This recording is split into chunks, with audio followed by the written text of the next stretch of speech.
The worst part about that is it was inevitable. I'm like, oh, I'm rooting for these guys, even though I know exactly how it all turns out. I mean, yeah, no, like, So, like, what did unironically, Jinx did 9/11, and I stand it. It's hilarious because I've never actually heard that be used to describe the ending of it, and it's like, fuck, it's true though.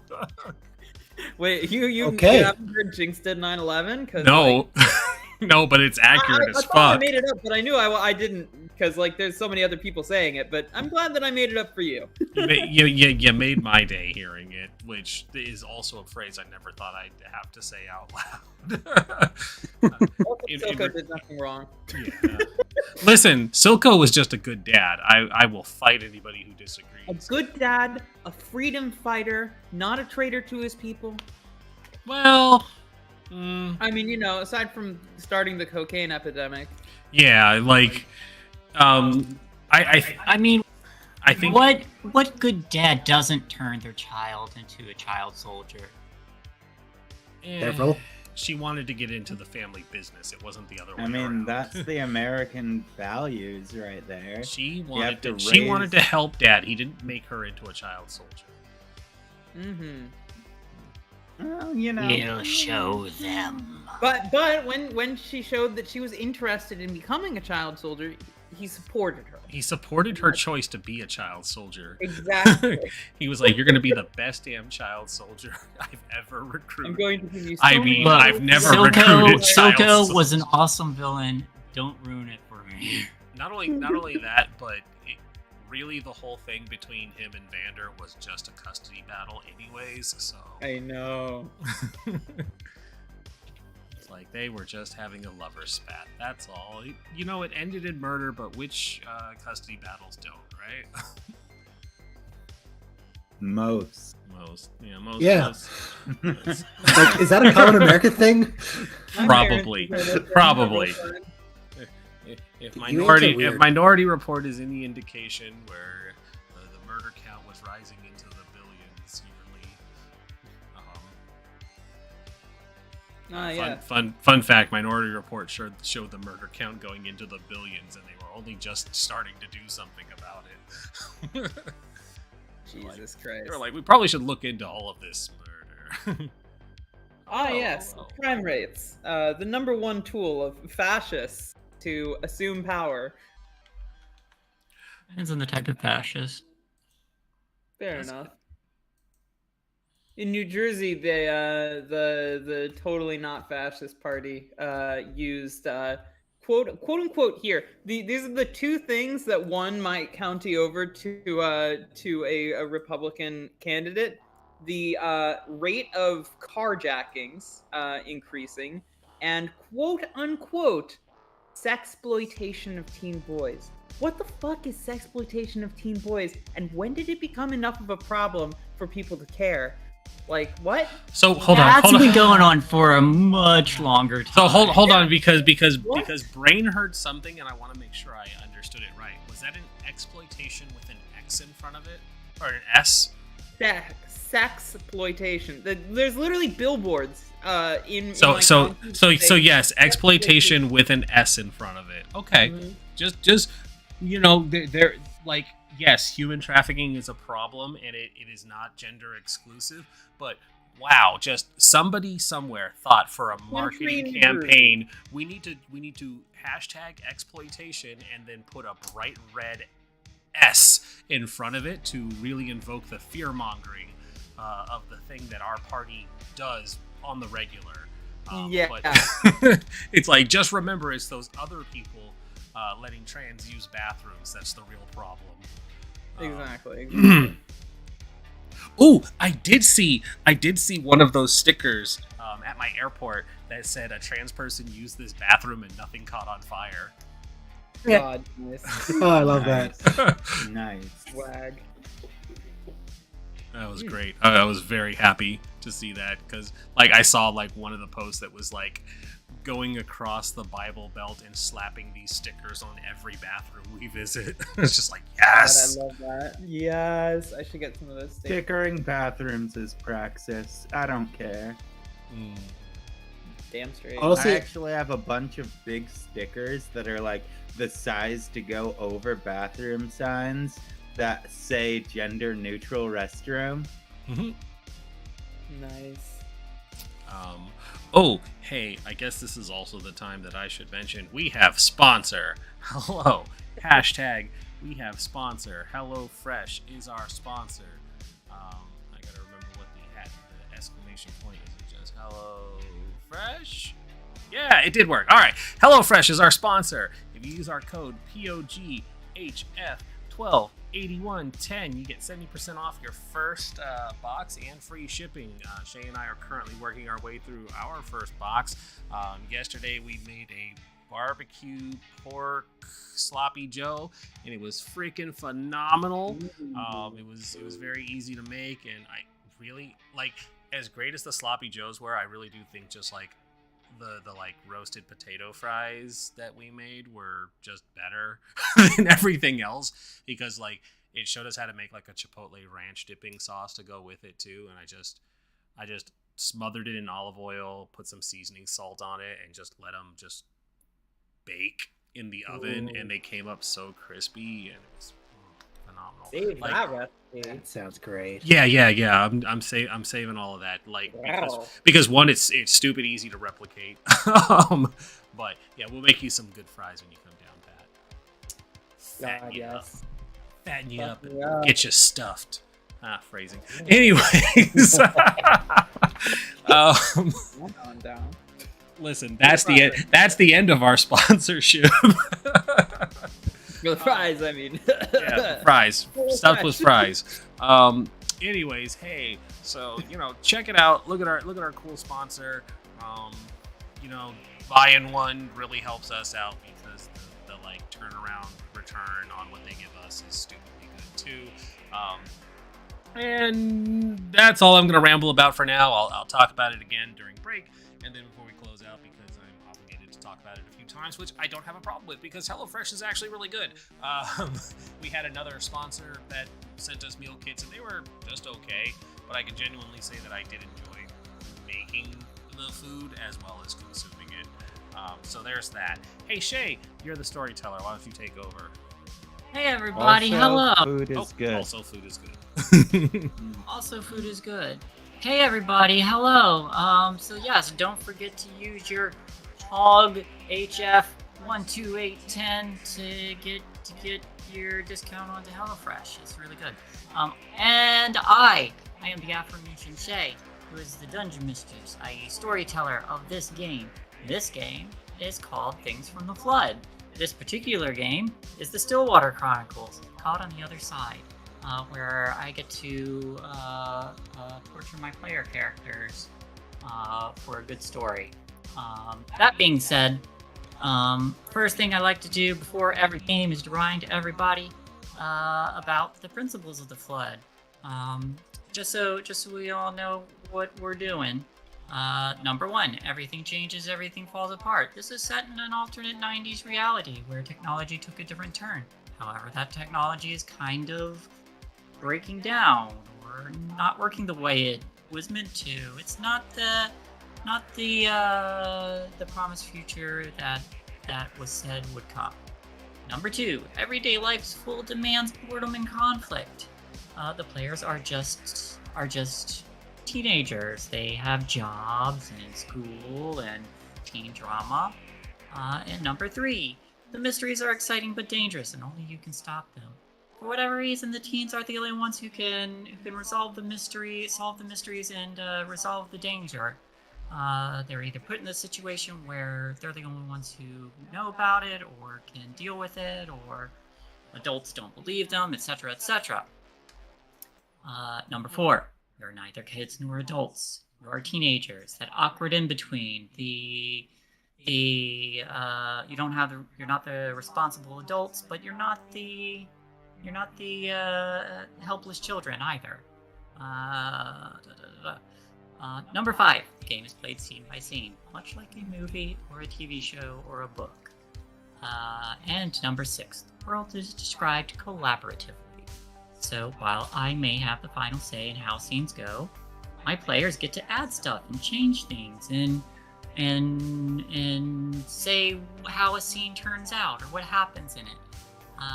This is very much a collaborative storytelling game.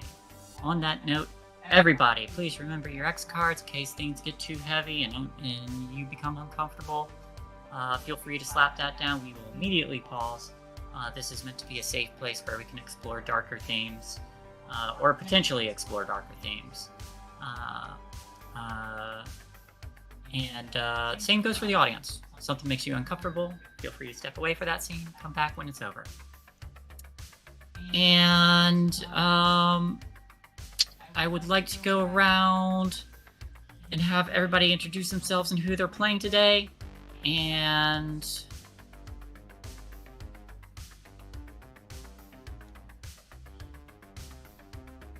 what is each character's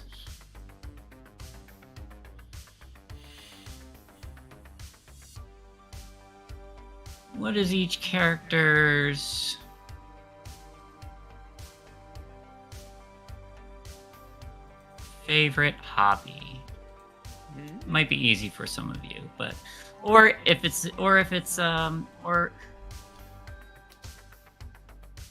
it's too easy, what is your character interested in trying out? That might be a better one. What is your character interested in trying or a new thing?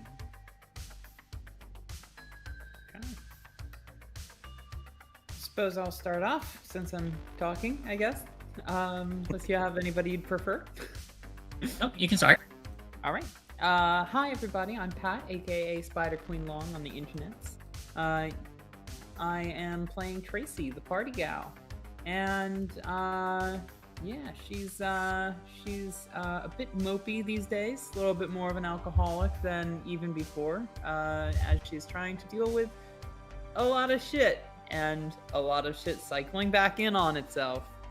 Basically, the shit has hit the fan quite a while ago, but somebody closed the fan off, and it's just fucking rotating up around in that bitch, you know? Not a very pleasant fan. Definitely don't want to be the one to open it. Anyway. Let's see. Tracy's hobbies. Aside from fucking and drinking, she enjoys, I guess at the moment, looking for things to do in Pittsburgh.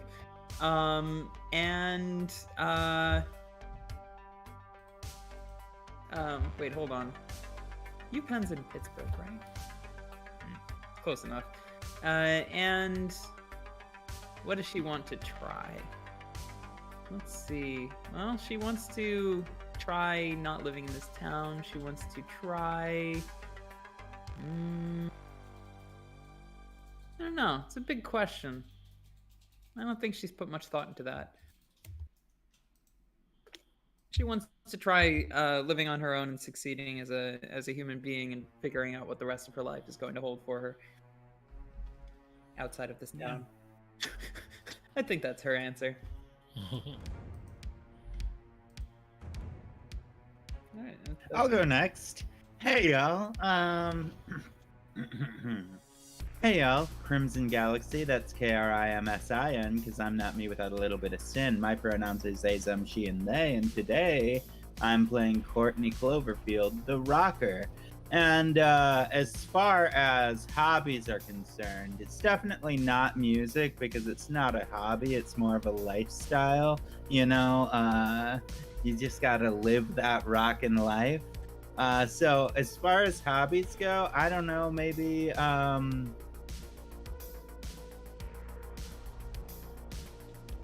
I think she has a penchant for acting that she hasn't gotten into, but she'd like to.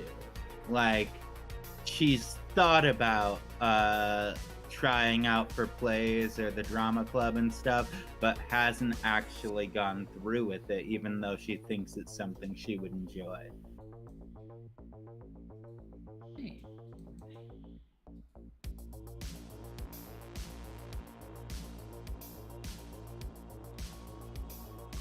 Next. I guess I can go. Hi everybody, I'm Zonus, twitter.com and tumblr.com/Zonus. Tabletop RPG, not safe for work artist. And I'm playing Jermaine Elliott, the Truth Seeker. And I guess as far as hobbies go, Jermaine tends to just do whatever hobbies pop into her head. She's very solitude, but I guess something she'd probably want to try is, oddly enough, ventriloquism, because it's yet another barrier to like avoid direct socializing, and like that already gives her the heebie-jeebies. So being able to have a different mouthpiece for her would probably be fun for her. Interesting. Corpse drawings. I guess I'll Don't go use next. the corpses. Hey everybody, I am Duga93 on Twitter, Twitch, Mastodon, and I guess Tumblr? Maybe, I don't know. Blame's honest. I stream art and games. Joe's current hobby is, if you couldn't tell, is art. Like with pencils and everything, but I think she kind of like to get into like sculpting. She hasn't actually touched that one. Cool. Learning some things about her character. Hey. Yeah. Mhm. All right. Last but certainly not least is hi, I'm Brindis. I talked earlier, but I am playing Astrid the Motorhead.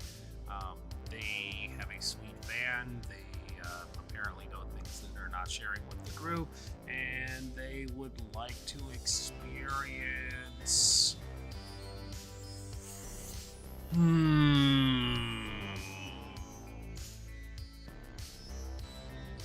I don't know. That's a great question.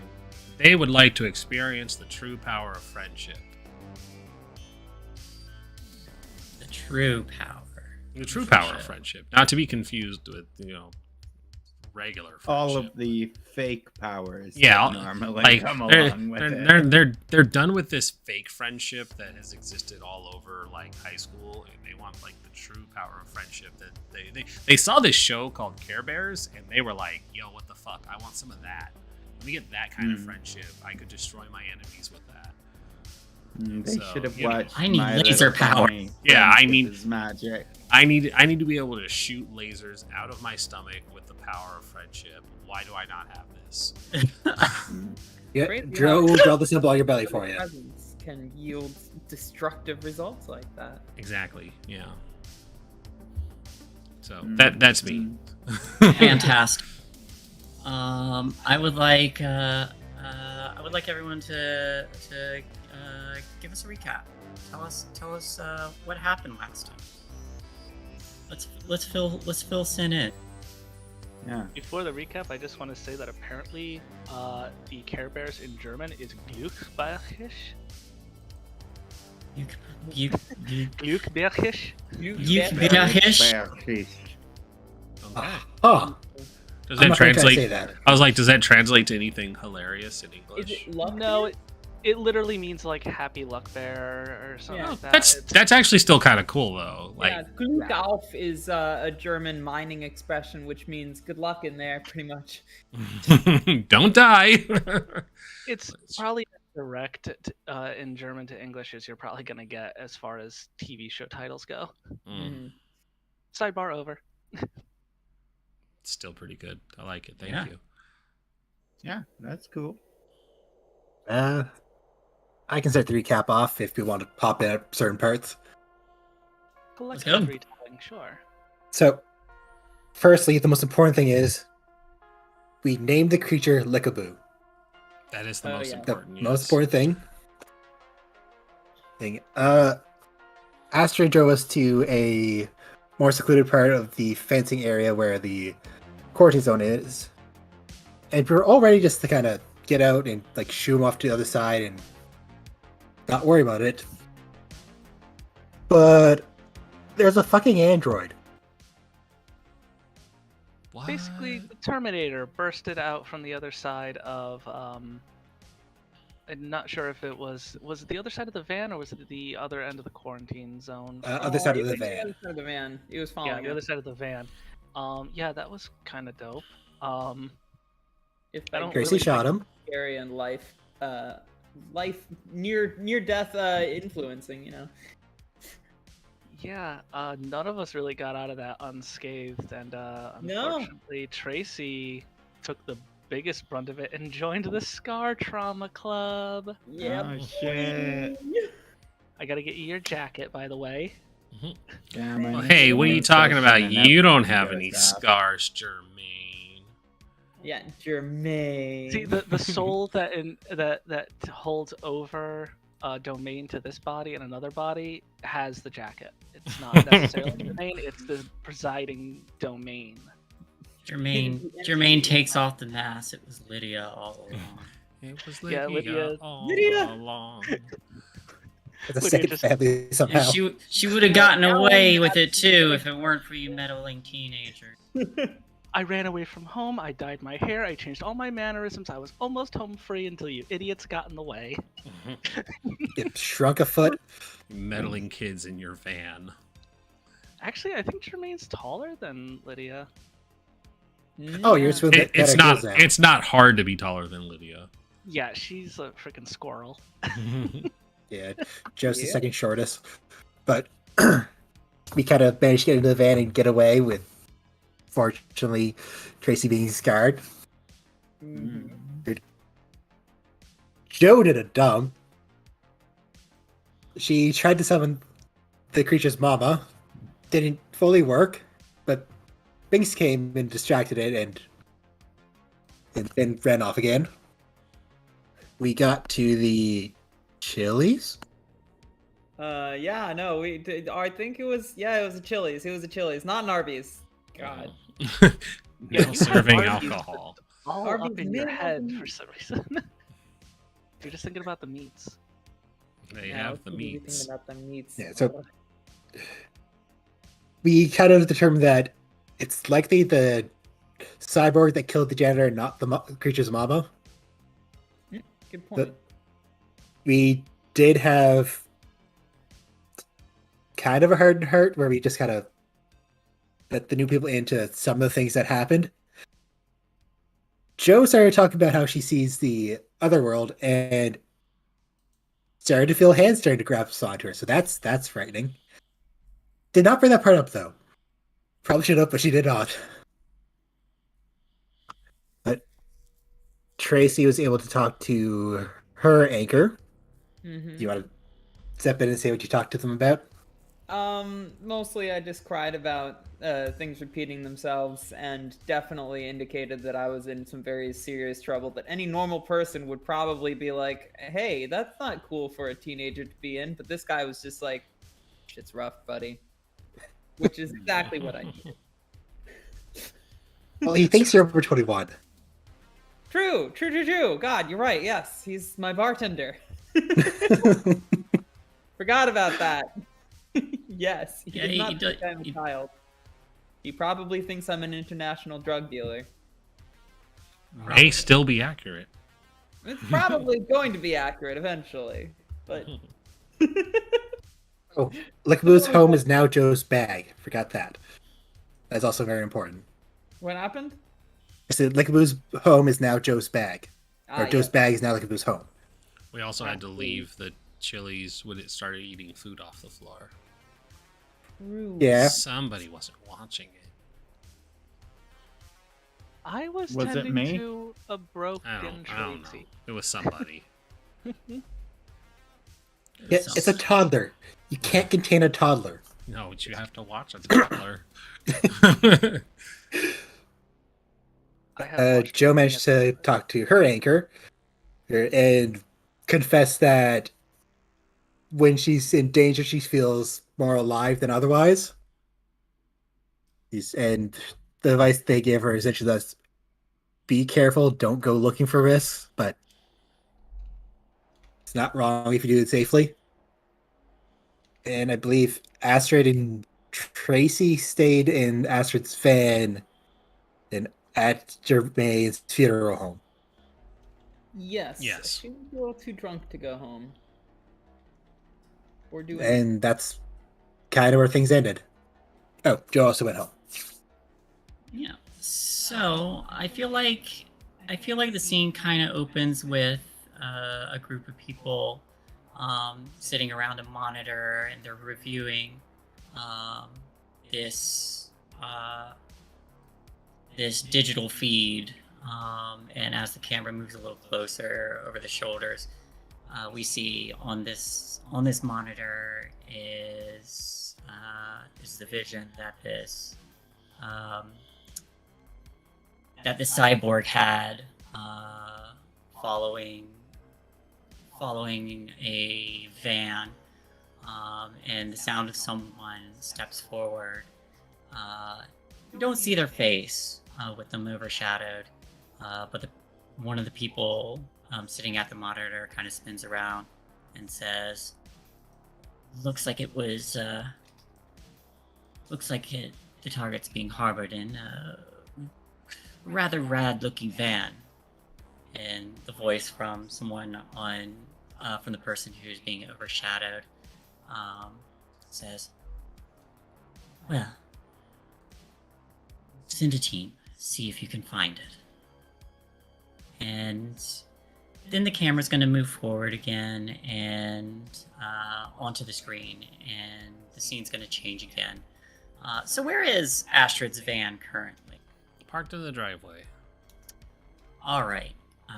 So it's Astrid and Tracy who are there, and then Jermaine's, and then everybody else is at home, correct?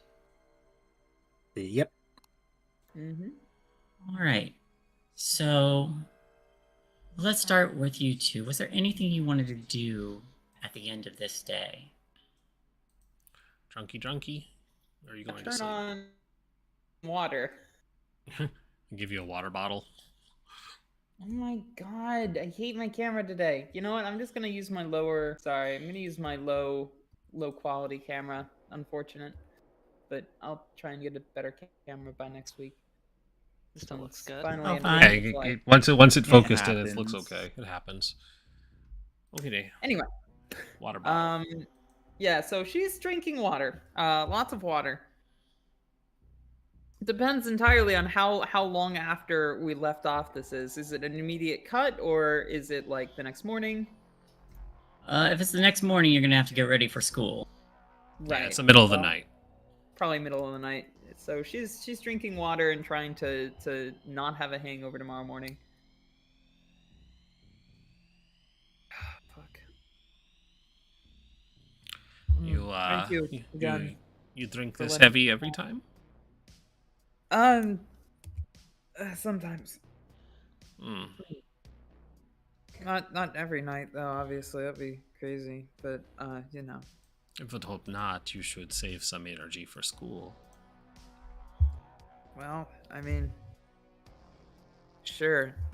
Yeah, I guess. I'm hoping that it all works out. Sorry, what was I saying? Yeah. Thank you for the water. Yeah, no problem. Ugh. Did Tracy have a phone?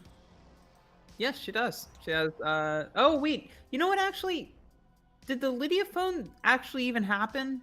Did we come back in time with the stuff that we had? I've been meaning to ask that. I saw the act, so yes. Okay, yeah. Then she still has the Lydia phone. Okay. Do your It's parents also have that number? That's a good point. Her mother probably does at this point. But also she did call out of work and clarify that she was going to be doing stuff tonight. So it is quite possible that her mother is potentially expecting her not to come home, but also she didn't clarify with that explicitly with her mother. So, there's probably going to be a little bit of a conversation necessary there. That's a fair point. Come on, no.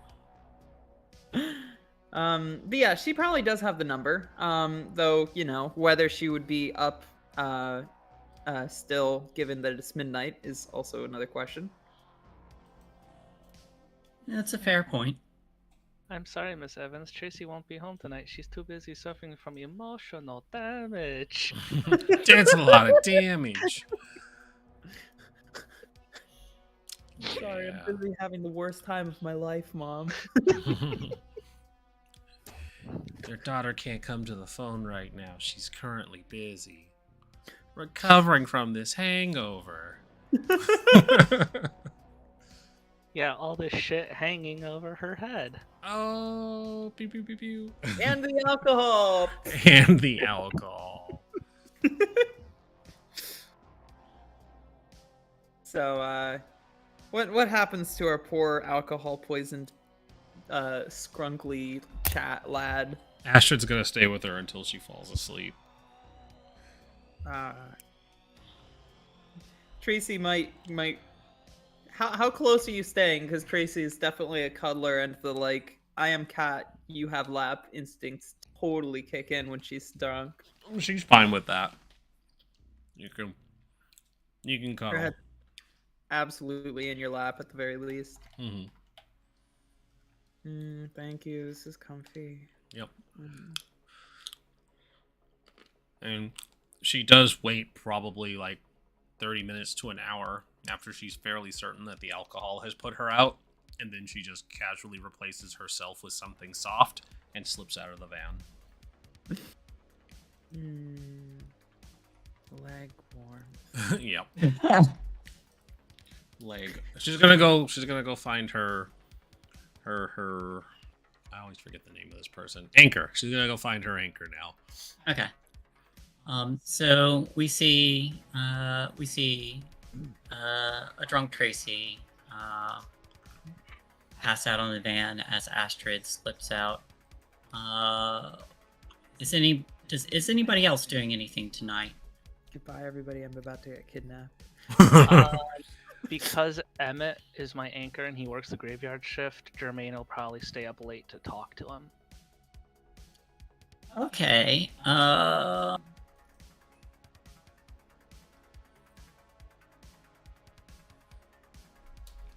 Specifically the graveyard shift. The graveyard shift at the graveyard. Yeah, that's actually funny. It's just convenient. I would like.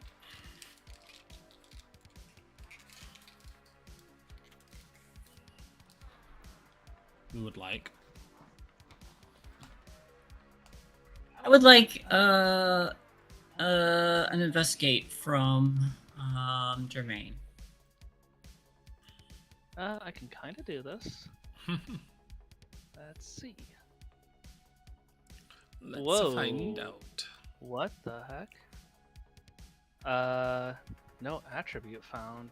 Does anybody else see that? Let's see. Your investigate roll? I just had a big line of no attribute was found for X, no attribute was Well. found for Y. No. Error. Didn't see it in It's there, no. okay. You want me to roll it for you? Yeah, I'm gonna. When I Oh, tried there rolling it it, is. it says syntax error expected 0 through 9, but dash found. But you don't have a dash. You have numbers in there. Man, their support Where for can- the Roll20 sheet on this has gotten No, pretty it's bad. just hers for some reason. Weird. I'm gonna try refreshing. But it's the sheet. It wasn't doing. It was doing it for mine too. What's wrong with my Syntax error. sheet? Minus didn't do it. found. It'll- But I mean, you wouldn't even have a negative in there. You have enough stats to keep it in the positives. Is this just foreshadowing? Yeah. Well, mind works. Mind is. So skills aren't working for some reason, but Yeah, your mind is Attributes. busted for some reason. Huh. about Weird. if I drop it to 4. Okay, so your mind is busted. Yeah, I dropped it to 4 instead of 5, and it's still not working. Huh. Okay, I'll just roll Mine's individual working. die then. What is that? You have 4 and 5, so 9. That's -2 for It's- conditions. It's 2 and 5, so it would be 7, then -2 for the conditions, so it would be 5. Oh, excuse me. It says 4. For investigate, I only have 2. Oh, I'm looking at comprehend. Excuse me. That's okay. Yeah, so you would be rolling 5 with your Okay. penalty, but 1 success. Okay. Odd. Is Astra trying not to be seen? I wasn't hiding going for a walk. Okay. I'll keep that in mind. So, Jermaine, you step outside.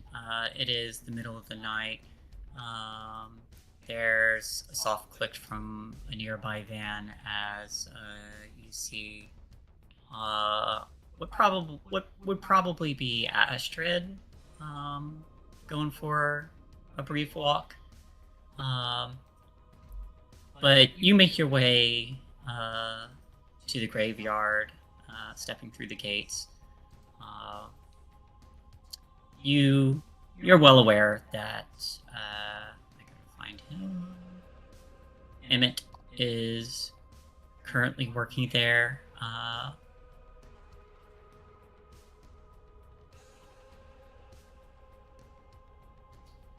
Could you describe Emmett one more time? Yeah. He's a. Actually, I'm not even sure I saved all of my description other than the robot leg. But I think in my head he was kind of one of those guys that sort of has the spindly legs and the small like waist, but he's got like the big triangle top. Like he's got like all arm muscle. Little like blue in the face. He doesn't get a lot of sunlight, so it's just kind of pale, and you could see the veins in his neck and his face and his arms. He's got a very like toothy smile. It's almost like kind of freaky, but it's like a genuine like nice smile. But he does look like the stereotypical kind of like old guy, little loose in the noggin, wandering around a graveyard at night. But he's actually doing a job, and he does it well. He's very what's the word? He's very diligent. You know, he doesn't really screw around much. He's got a task, he does it, bam. Yeah. As you're wandering the graveyard in search of him, you hear him before you see him, and you just hear, "Now, Georgie, you know you shouldn't be littering like this." And as you round the corner, you see him picking up various cards and that were left, and then like looks over to another grave and says, "See, why can't you be more like Jonathan here? You know, they got flowers, biodegradable, much less littering." People don't usually tend to care what they leave at the graveside of a loved one, Emmett. No, they don't. It's all in the heart, though. It's all in the heart. You just, have to pick up moldy Hallmark cards every once in a while. Oh, try every day. Do you want one? He holds out a moldy Hallmark card. It just says "hang in there, baby." Unless there's some money in it, I don't think so.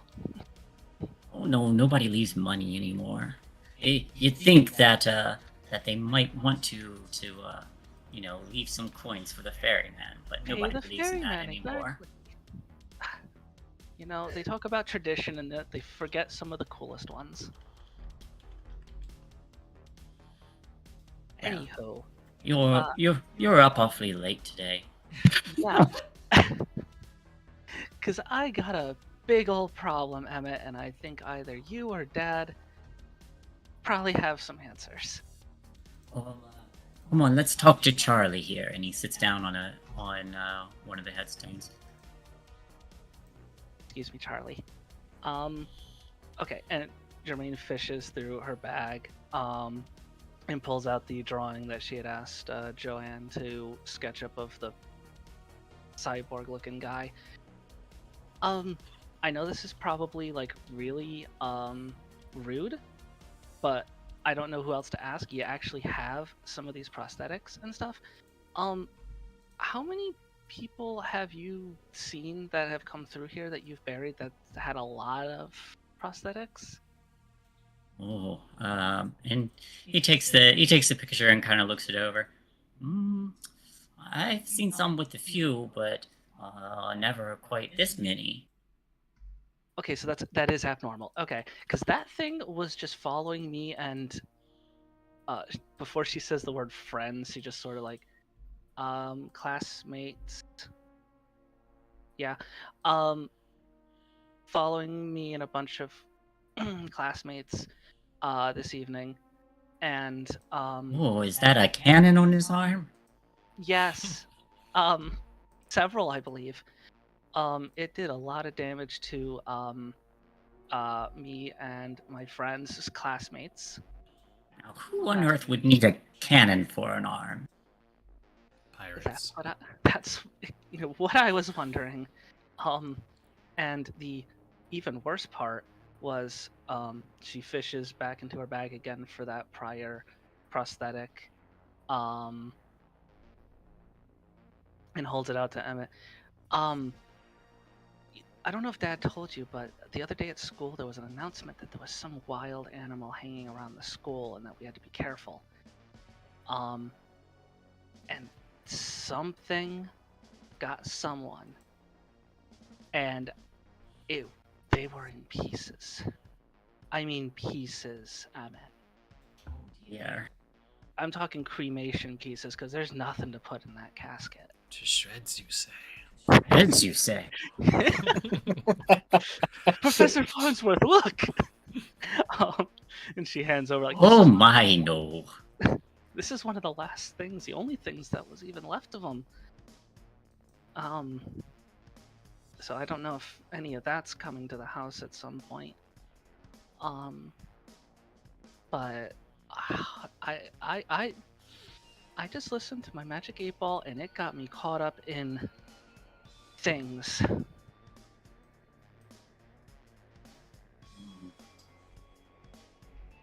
Well, he holds up the picture like towards another grave and says, well, what about you, Gregory? Have you seen anything like this? Oh, Well, you're no help. Gregory, What about you, Melinda? Shoe.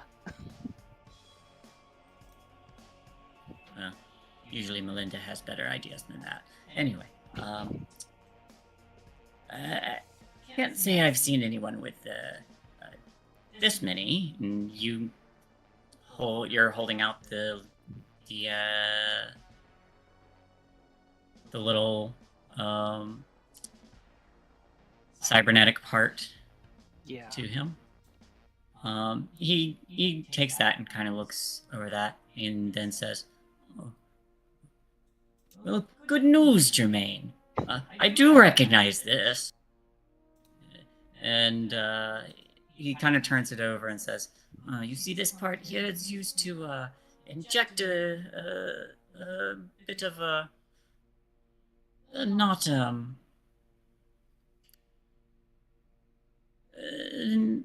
it's used to implement certain hormones for those who have lack thereof up around the thyroid.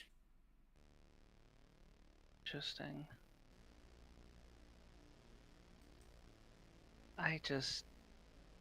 I've met you. You have a prosthetic. I've helped prepare a couple people for burial that had prosthetics, and this is just outside of the realm of what feels like. I don't think that if there's a person in there, they probably shouldn't be alive or walking. Some would say they're more machine than man now.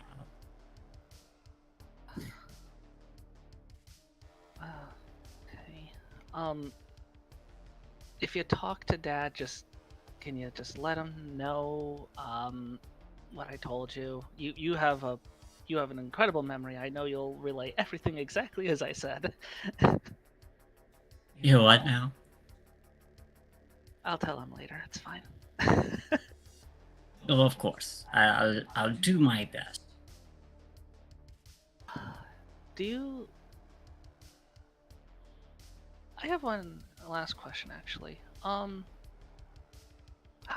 you remember Viking Land? I do. Do I know it's a bit ago. Do you know where maybe Dad might keep the catalog for the time frame of that incident? Oh, are you trying to look up someone from the incident? There's there's a certain name of somebody that I'd like to check on. Well, if I could try to find a catalog of the people, if you want to follow me. That would be lovely. Are you now? How are you holding up? Is it, you said this fellow was following you? Okay, I said follow. But he totally tried to murder us all. Yeah. Well, we can't be having that. He hands you a shovel. You should hit him over the head with this. This is your lucky shovel. What if grave robbers come? I couldn't leave you unarmed. I suppose I could use it to fend off those wily grave robbers. And besides, Emma, if I took your lucky shovel, that wouldn't leave you a foot to stand on. Oh, and he looks down and kind of like as he takes a step, just holds out his mechanical leg and then continues. Oh, well, do be careful at the very least. Yeah, I'll be honest, I don't know if I really want to go back to school, but I think at this point, if I don't intervene, I might just see some of my classmates in these spots soon. One would hope not. But he leads you inside the like the little office where visitors would usually go to during the day. And starts going through a door, pulls out a binder. Well, if there's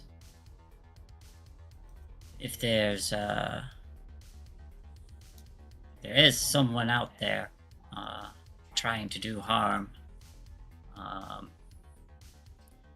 you may have you told your parents? Not really. I've been out most of the night, and by the time I got home, I think they were already cozied up in bed. I didn't hear a peep from them. Probably try to talk to him tomorrow. I want to hopefully warn Dad that there might be I reluct to say a body coming, if he doesn't already know. Well, you may well, you know what? I'm sure that a potential murderer can a discussion of a potential murder could wait. Surely nothing bad will come of that. Yeah. Remembers every murder movie that she's ever watched in her life. How simply saying something earlier would have prevented all of it. But he goes, as he's flipping through different folders, he pulls one out and says, here we are. Pretty hefty one too. I had to use 3 folders in a binder for this one. And it's a rather thick folder. Yeah, that looks like it did the job. There were so many bodies at the Christian youth camp. Yeah, I'm looking for a particular name. I don't. What is Astrid's last name? You don't know. Would I have heard it in the roll call at school? Likely. God damn it! Now I have to remember what I called it. Standby. Just go with Astrid for now. Astrid standby. Got it. Standby Dotier. It's pronounced Stundby. Stundby. It's a totally normal Swedish name. Yeah, I'm looking for an Astrid standby. Astrid standby. So there is you start looking through various names. There are records of the camp leaders all having when their bodies came in. Notes Oh, on. here we go. Oh, sorry, I didn't mean to interrupt. You're fine. Martinson.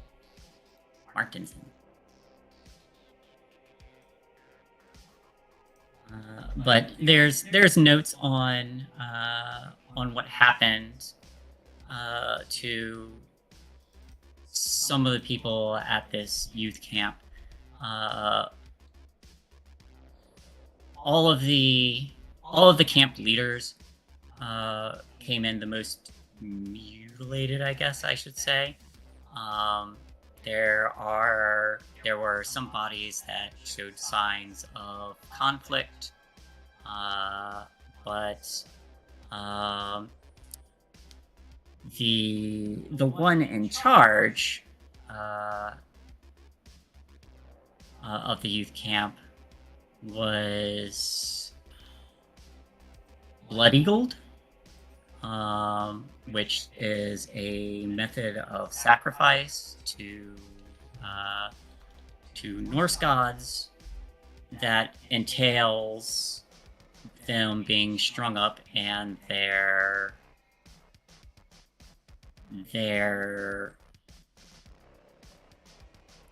back flayed to the point where the lungs could be removed to spread out and to create wings. Very grisly. But there is no Astrid Martinson with the bodies. She did not die. That would have been awkward. Well, personally, because Astrid made a slight little tease about like resets and loops, and Jermaine has no clue what is actually happening. She was thinking like, wait, is this an Astrid from another loop? Did this Astrid die and that one's alive? So that's what she was digging for. Okay, well that's good news, but also, wow, I'm not really gonna probably be able to unread what I just read. Whew. Wow. How have you handled all of? Because you were working at that time, weren't you, Emmett? Oh yes, there were a number of bodies I had to put away. They were torn to shreds. Some of them, anyway. Others just looked like they died in a fight. Well, I'm gonna go make myself a pot of black coffee because I'm not going to sleep tonight. But that answered all my questions. Thank you, Emmett. Oh, you're welcome. And he reaches into a pocket and pulls out like what looks like a string of little baubles that are probably just treated as good luck charms. He takes one off and hands it to you. Oh, what's this? Treat it as a little token of protection. What would you say this item he gives you is? What was that? What would you say this item he gives you is? Oh wow.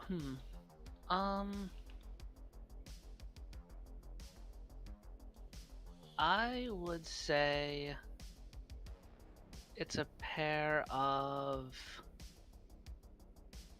skeletal angel wings.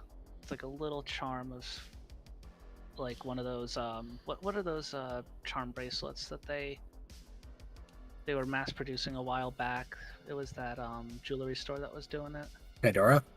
Yes, Pandora. Like one of those those shaped baubles, the Pandora bracelet kind of things. All right. So he hands this to you. Well, I'll definitely hold on to it. And she's actually going to unclasp the necklace that she has on currently and kind of just slide it alongside the leather strap or the leather cord that her previous pendant is hanging on. Okay.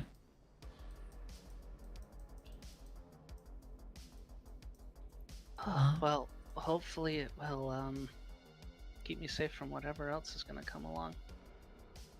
Yes. You stay safe out here, Emmett. I do not want to think of anything happening to you like what happened to our very unlucky janitor. Oh, you're saying it's the janitor who got torn to shreds. Oh yeah, One it of was many. the school janitor. Yeah, it was a mess. I suppose I'll be seeing them soon. I'll start getting a headstone ready. Mm-hmm. What It'll was their be- name? I don't know his real. If was Lucky his actual name, or was that the nickname that he was given?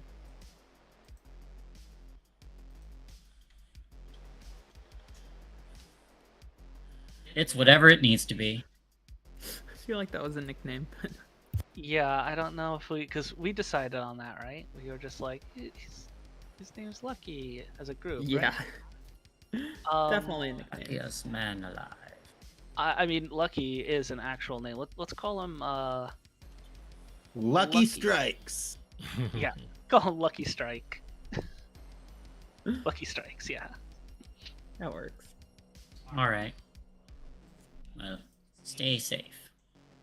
You too, Emmett. I'm gonna go make the strongest pot of coffee I have ever made. Good night. Good night.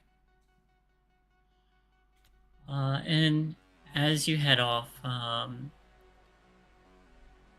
camera's gonna fall now on. You may clear your conditions, but the camera's gonna fall on Astrid. Where's Astrid? Astrid will have been walking for quite a while to find, probably at least for the audience, a familiar-looking neighborhood. She would be walking towards a friend's house, somebody that serves as her anchor. She would make her way not to the front door because it's the middle of the night, but she would sneak around to the side and start to climb a tree that would get her onto the garage, which would lead to access to a window that she'll knock on. Right. There's a moment that passes before Shadow moves to the window and then moves to start to unlatch it. And as the blinds are pulled aside, you do see the familiar face of Ashley. She opens the window. Astrid? Konbanwa, I hope it's not too late for me to be knocking on the window as it is. Yeah, come in. Sorry, I haven't been sleeping well anyway. Oh, good.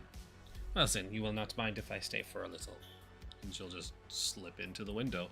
Yep. And she moves to to turn on the lamplight. Is everything all right? Oh yeah, just I needed to get some air, and I was walking around the area, and I thought, hey, I should go see my good friend Ashley. She's nearby. I appreciate you thinking of me. Well, old friends as they are hard to keep if you do not see them. Yeah? Yeah. And Yeah. she'll walk over and just kind of sit herself on the bed and say, so, how have you been keeping? I've been trying to stay out of trouble. That's good. Yeah. Doing my best. Things have been fairly quiet this past month. Mm-hmm. I wish I could say the same. Mm-hmm. Turns out I have run into a couple of new people, and they have already stumbled across a creature, as it were, something from the quarantine zone.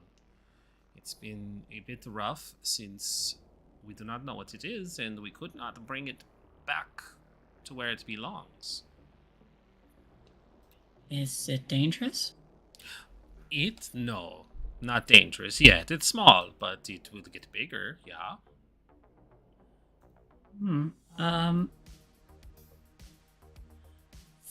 Okay. As our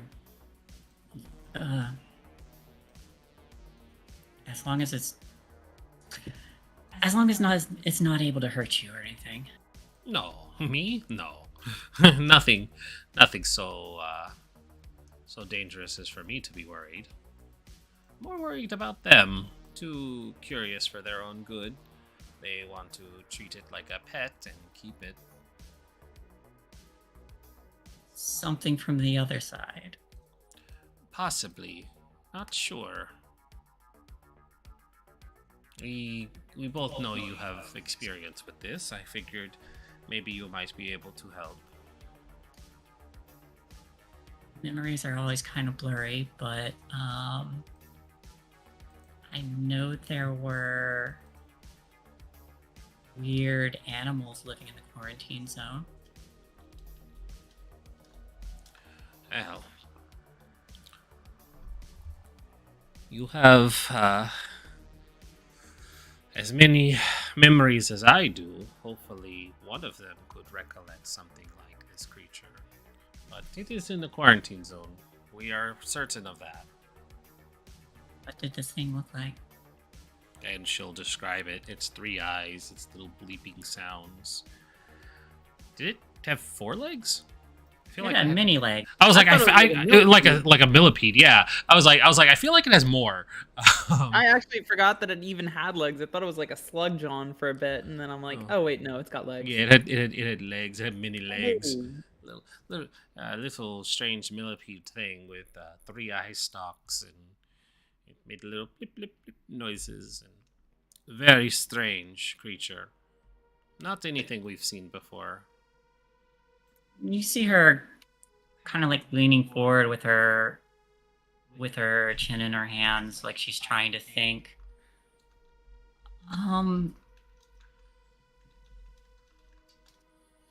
There are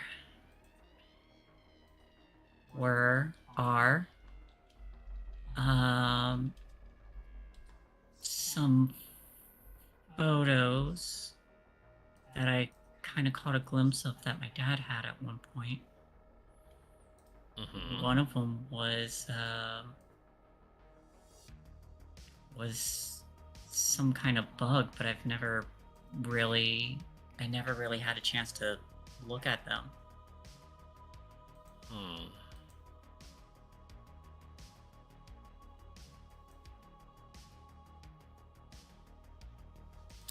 Well, I'm not going to ask you to find something like that. I can do some digging. It might be helpful, but I don't want you risking the peace and order of your household for such a thing. sneaking into my dad's office is a little safer than sneaking into the quarantine zone. Ah, I don't do that anymore. I got permission, remember? Yeah. But we did before, so.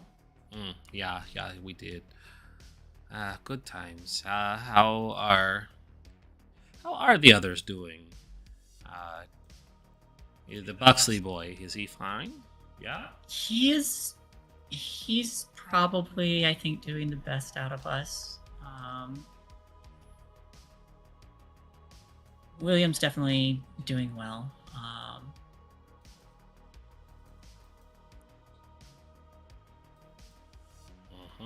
Sean, Max, they're both good. And I don't think anything can really shake them. I don't know how interested you are, but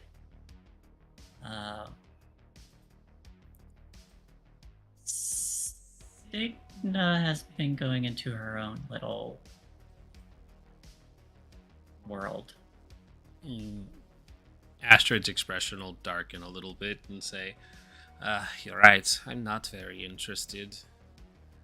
Long as she's not doing anything stupid. But I would not hold my breath for long. I've had worse coping mechanisms. You dated Nicholas, so... That was an experience. Well, horrible exes aside, we can go ahead and not talk about those things anymore, yeah? Fair point. Okay, well, I interrupted your sleep, yeah? Or at least kept you from getting back to sleep? You don't need to worry about it. No, I feel bad. I appreciate you coming to see me, though. Well, I don't have to leave just yet. She smiles a bit. It's nice that I have some friends who do return. Yeah, I'll always come back, don't you worry. Appreciate And not just that. when I need something. Do you need something? No. Maybe. Are you going to the dance? Yeah.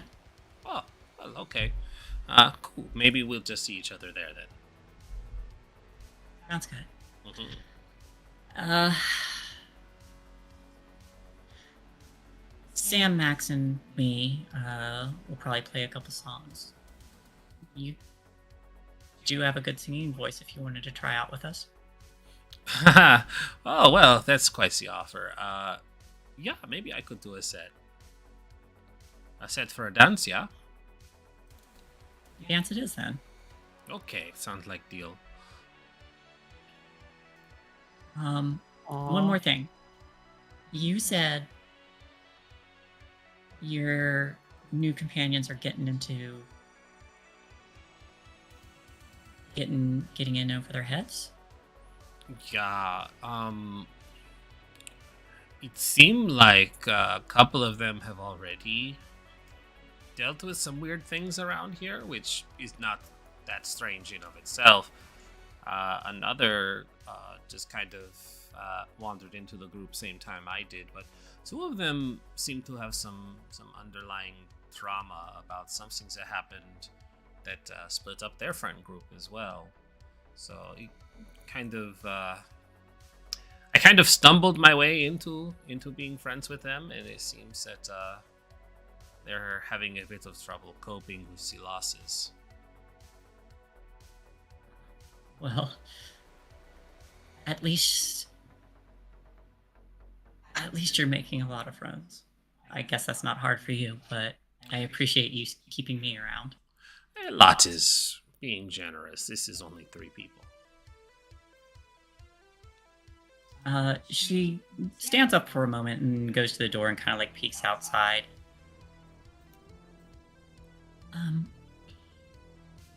Mom and Dad are asleep. Did you want to go sneak into the office? Sure. And she turns off the lamplight and gestures for you to follow. Go ahead and give me a sneak roll with a +3. Oh no, I'm not supposed to be able to get in trouble during this. No, unless you look for it. Ah, you tricked me. I did. Alright, hold on. Game, please. Okay, it doesn't want me to do a +3 for this. 1, 2, 3. 1 success. Oh, thank God. All right. 3. 1 is enough. So the two of you sneak downstairs, and you see Ashley kind of reach up along the ledge of the door before she finds something and starts to pick at the lock. Before there's a low click, and she opens the door.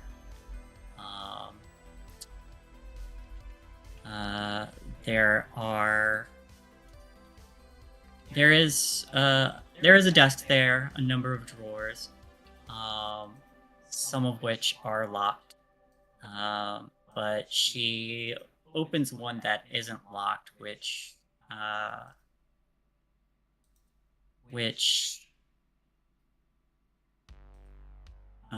she starts going through, and she pulls out a binder and starts going through that.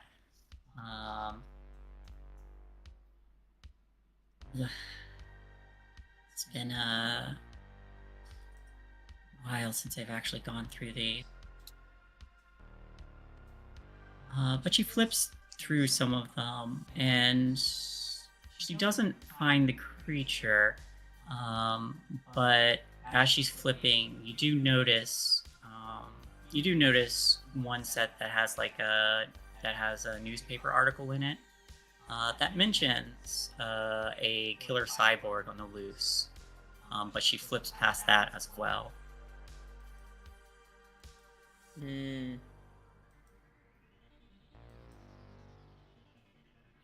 Any luck finding it? Nothing on the creature is probably in the locked drawer. Astrid's gonna go over to one of the drawers and just start looking for the locked one. All right. Go ahead and give me.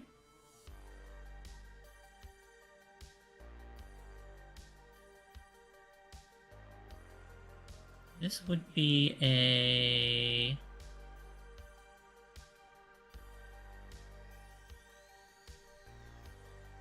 What do you say this? Investigate. Yeah, I can see it being investigate. Yeah, let's do investigate. Great, because I have no points in that. I don't know why I suggested it. Add a +3 because you have Ashley helping you. Okay. Oh wait, it doesn't work. That's right, it's still broken. So 6 dice, -4, 2 dice. Here we go. That's with the +3. Nope. Would you like to put? I can't. Ah. I can't. I have a -4. Okay. That's why I'm here. So. Come, Scott. Yeah. So. You're still gonna get something, but it's not gonna be all the information you wanted. There is the drawer, unfortunately, trying to work to pick it. Was this just to open the door? I was just looking. I was just looking for one because I can open it easy. That'd be a tinker roll. Oh yeah. I mean, you could do that. I thought I was just looking key, for it. Sorry. Yeah, looking for a key. You don't find one. It's apparently very well hidden, or if it's even in here.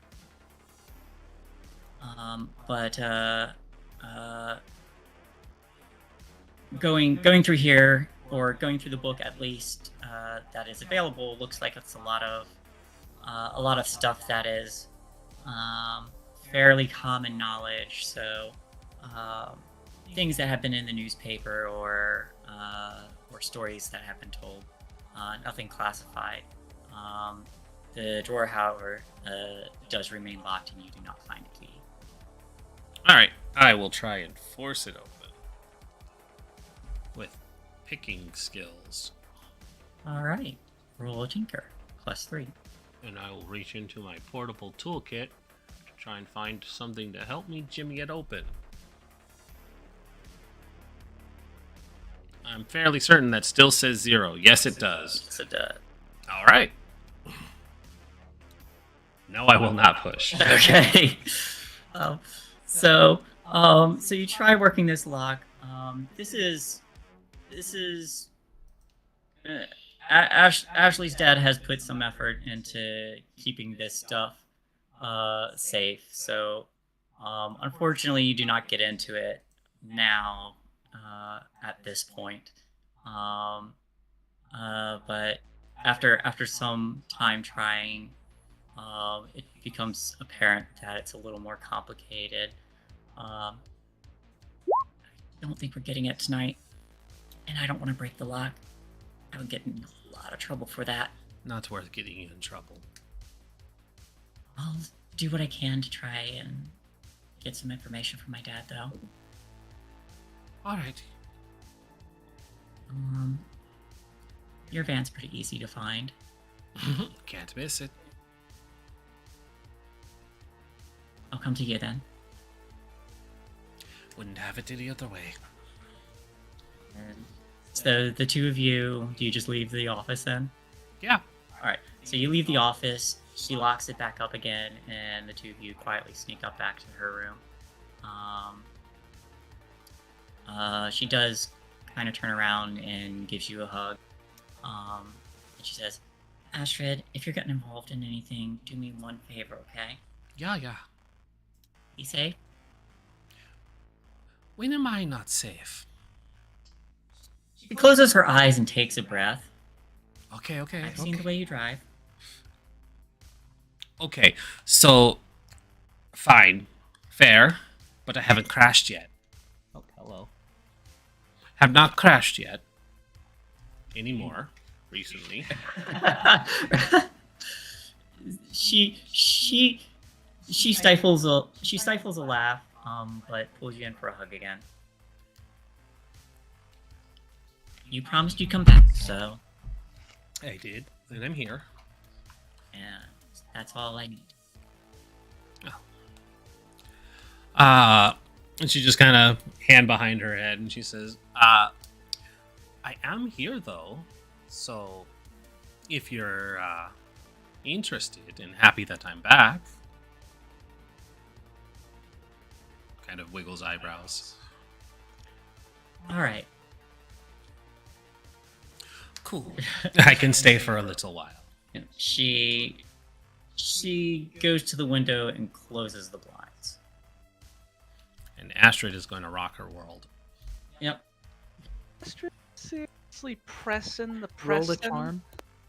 Roll a charm. Yeah. So I'm going to use my portable toolkit for this. So hey, if you can find a use for it. Oh, I can find a use for it. Yeah. She goes to the window.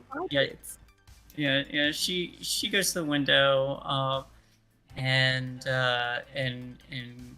we see the camera kind of like pan outward as she kind of closes it with a little bit of a blush. And you may clear your conditions as you spend the evening with her. Yeah, I really need to get some rest. Unfortunately, she doesn't stay long because she did leave somebody asleep in her van. But she'll probably stay. Oh, I also want to clarify, she left a bucket next to Tracy too, just in case. She doesn't know how well Tracy holds her alcohol, but it's her van and it's carpet. True, very true. And to be fair, Tracy's probably not even gonna get hungover tomorrow. Tracy does hold her liquor pretty well. But... I was gonna say, you don't get hungover if you don't stop drinking. I would like someone to roll me a d6.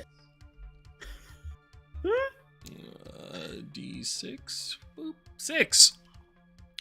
Oh, Where were you Jesus. earlier? Hey, Hey. Astrid. Mm-hmm. 'Cause he About got what time do you make it back to your van? She would have needed time to take care of Ashley. She doesn't fucking leave, so she probably stayed to cuddle for a little bit. She probably waited until Ashley actually fell asleep, and then just as quickly as she slipped out from underneath Tracy, she slips out, gets dressed, and goes out the window as well. She's very quiet when she means to be. Yep. So, with your conditions clear, on your way back, it's early morning. The sun has not risen. Just as you're drawing closer to your van, you see another van starting to round a corner. A white, nondescript van. Does Astrid recognize this van? Yes. Fuck, I'm hiding. All right. Give me a sneak roll. Oh, portable toolkit, you can't help me here. One success, thank God. You hide as this van pulls over, stops just on the other side of the street, and you hear the indistinct chatter of someone on a radio, and a moment later, the back door to this van opens, and two people in white clothing step out, and one leans against the van, and the other walks up to yours and peers through the windows. Doesn't see anybody in the front. Looks back and shakes their head. Is there anything you would like to do? Are they sticking around the van where there's just the one? Currently, there's one person in the driver's seat in the nondescript van. One person leaning against the side of the white van. Oh, okay, And- so there's three people. Yeah. Gotcha. And the third is peering through the passenger side window right now of your van. Gotcha. Okay. I'm by myself and I don't have a sneaky character. So there's something I want to do, but there's something that I know that Astrid is not actually capable of doing. So I'm going to just say she's going to stay hidden for a moment. Okay. You notice the person by your van as they go and peer through the windows. They look through the front view window. Would someone sleeping in the back be noticeable? Through the back windows, yes. Okay. So after they peer through all the windows, you see them hold up one finger, and then another nods, and the person at the back of your van now reaches into a tool belt, and you see them lean down and quietly tuck something underneath your van. And then they head back to the nondescript one, Okay. and the two of them get in. I'm going to wait until they leave. They don't leave.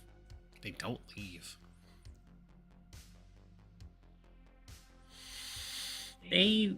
If you're gonna wait around, they hang around for a little bit. There's a little bit of chatter from inside, and then the van starts to move. But it's about half an hour before they start driving. Okay, I want to try something stupid. Okay. I'm going to try and sneak up to the van. Their van or your van? Their van. Okay. Oh, thank God. Two successive. Okay, now I'm going to put a banana in the tailpipe. Alright. Yep. Why does it keep doing that? It's not supposed to... every time I tell it to open up the book, it opens up an old character sheet instead. 1 second. There it is. With 2 sneaks, I get something else. Yeah, with 2 sneaks, you can give 1 success to another teen acting at the same time. Oh, definitely Jermaine while they're asleep. Yeah. You can find something unexpected or more of what you were looking for. Well, the finding something expected is Astrid is going to find that she had a banana in her coat pocket, and she's going to use that. All right. So, what time is this happening? Because Jermaine did specifically say she's probably not sleeping tonight. Yeah. Would you like to make a roll to notice this? Sure. Investigate? Yeah, give me an investigate. Come on. Oh, wait. I have established canonically that Tracy sleeps like a fucking rock, so she's not getting up in this. Yeah. So, I will use that opportunity to just jam the tailpipe with banana. She probably took the banana from Ashley's kitchen or something. I don't know. She found it on the desk or something. You were doing something with that banana. She was doing something with that banana and kept it with her. So it's extra greased up to slide into the tailpipe. Oh god. She just like reaches in, looks, like just gets it in there. What were you doing with the Preston? Oh, she doesn't. Milkshakes? Yeah, making milkshakes, exactly. 2 successes, by the way. Kids will say it brings it all to the yard. Making Look at you mac with and 2 cheese, successes. milkshakes. You may ask 3 total questions, and I think your question is, or I think your first question is,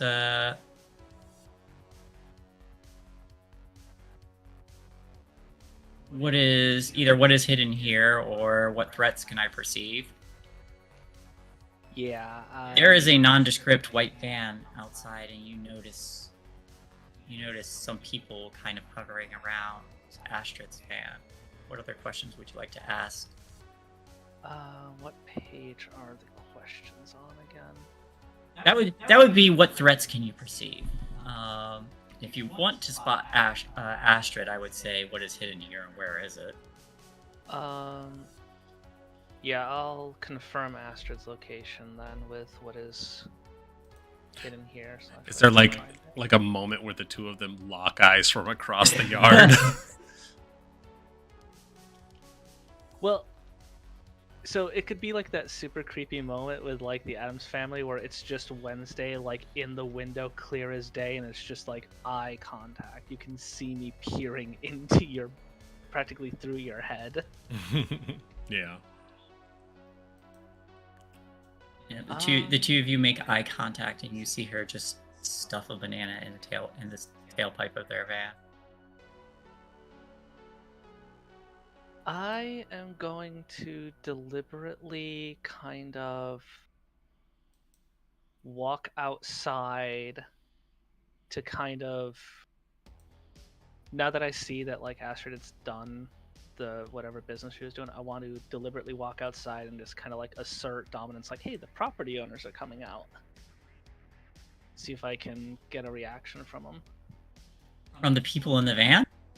Yeah, like if they see like one of the property owners coming out, like, why is there this van here? Are they going to stick around? Okay.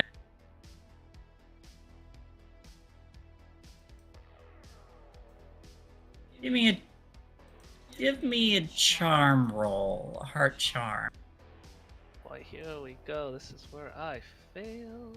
Not working. Okay, so that is a heart. That is a 3. Nope, no successes. Damn it. You go up to the van and ask this question as Astrid slinks back. Sir, it is 3 a.m. The fuck are you doing in my yard? Yeah.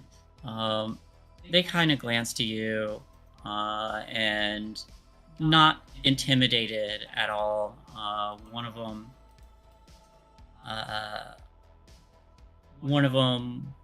kind of leans over and says, "Miss have you seen the owner of this vehicle right here?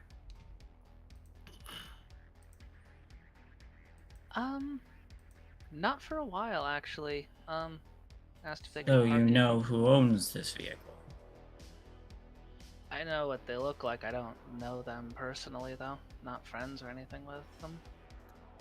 Why don't you give us a description?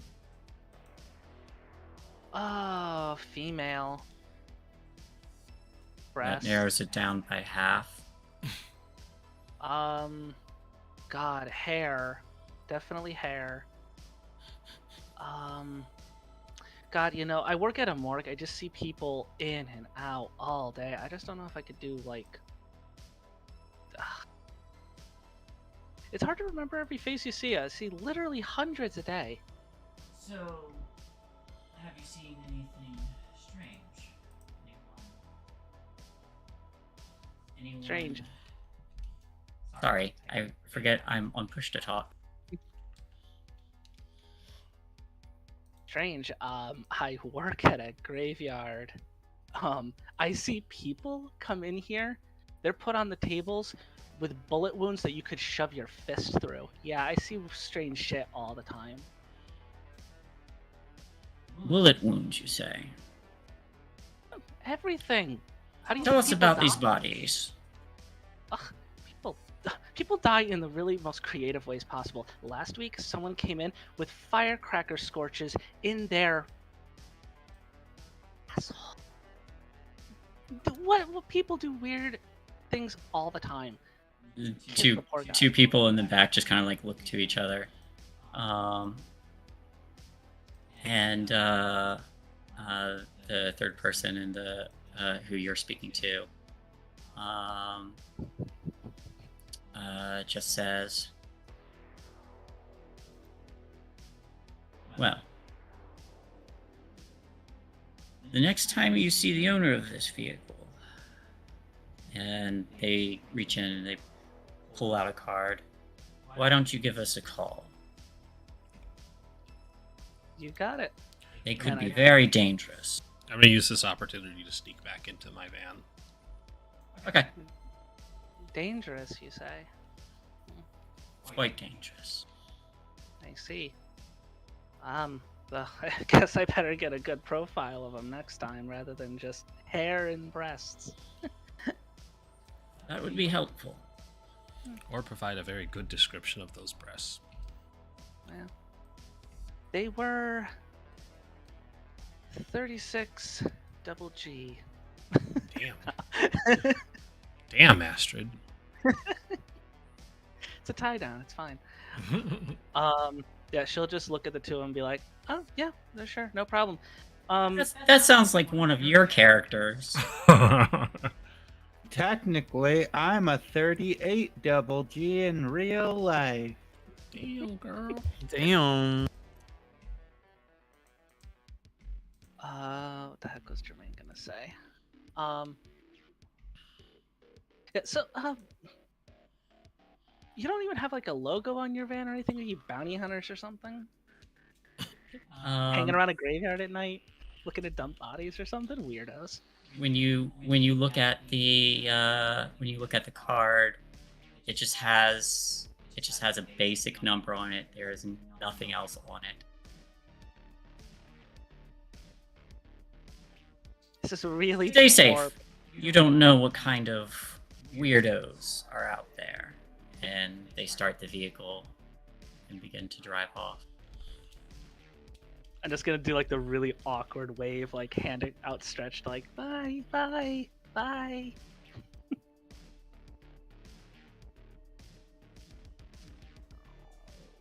Tailpipe plugged with a banana. So Astrid, having used this opportunity to sneak into the van, is going to wait for Jermaine to hopefully go back inside, and then she's going to have the van drive away in the opposite direction of the white van. So that they have to make a full U-turn. I will. Is Astrid sitting in the front seat right now? Very nondescriptly and kind of hidden, but gesturing for her to go back inside. I'll take the hint from my investigation roll. I'll just catch eyes and walk back to the house and pocket the business card. And by drive away too, I'm gonna like she's going to pop the parking brake, put it in neutral so it rolls down like the driveway a little bit without the engine being on. And then once it's close enough to being on the street, that's when she turns the engine so that their reaction time is even more delayed because they don't have enough time to back up and block her access. It's all very planned out and strategic. Yep. So you start the car after they've driven off. Oh no, she wanted to leave before them. Oh, before they left. Mm-hmm. Because the banana in the tailpipe is a very deliberate gesture. Yeah. Okay. So you start the engine. There is a moment where the brakes on their van go on.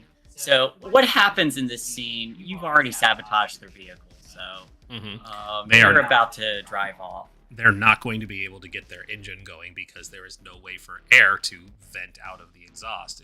It is literally going to back on them, and they are going to stall out and be stuck there.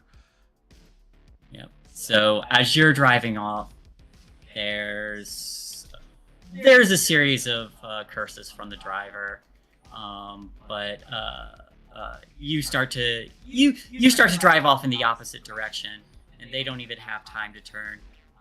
Jermaine, you've gone inside as their engine stalls and you make your way down the road. You're already turned by the time the back doors of their van open up again, and the two people who are in the back step out again.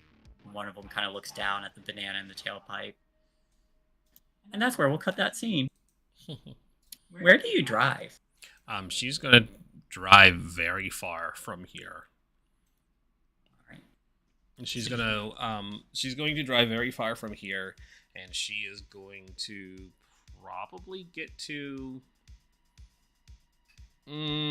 probably like what would be the like makeout point of this area, a nice little like hill overlook where she can park the van and be out of the way. But it's one of the places that doesn't just have like a single entrance. So if they somehow manage to catch up or get somebody else on her tail, she still has a way out. But she wanted to get somewhere secluded where she could go take a look at what they had placed under her bumper. All right. Is Tracy still out? She As peeled. established, Tracy sleeps. Like, She peeled out very quickly, so it would be your discretion if you woke up. I think she's asleep unless you want to wake her up. Okay. I'll say she's asleep for now then, because she drives very fast and recklessly, but Tracy's probably nice and drunk. Yeah, I mean, especially when Tracy's drunk, she sleeps hard, but like she usually sleeps hard as fuck. A hurricane could not wake her. Absolutely. Tracy's hard as fuck, especially when she sleeps. Tracy's hard as fuck. Okay. You know what I said. So you pull up to this point, you step out of the vehicle. Tracy is still completely out, and as you walk around to the back and peer underneath it, you see a small magnetic clip that has attached itself to the back underneath the back bumper, and it's got like a little blinking light on it. You, with your background in mechanics and technology, probably have a fairly decent idea of what this is meant to do. It's a tracker. Yep. Okay. She is going to... God, I wish I had something that could carry this off. She sings for her animal friends because she's a Disney princess. No. She's going to pop it off. Pop it off of the bumper, and probably find somewhere to secure it safely, because she's not going to get rid of it just yet. She's going to hold on to it for a moment. Do I need to tinker or anything to get it off? If you want to disable it, then yes. Not disable it, just get it off the bumper.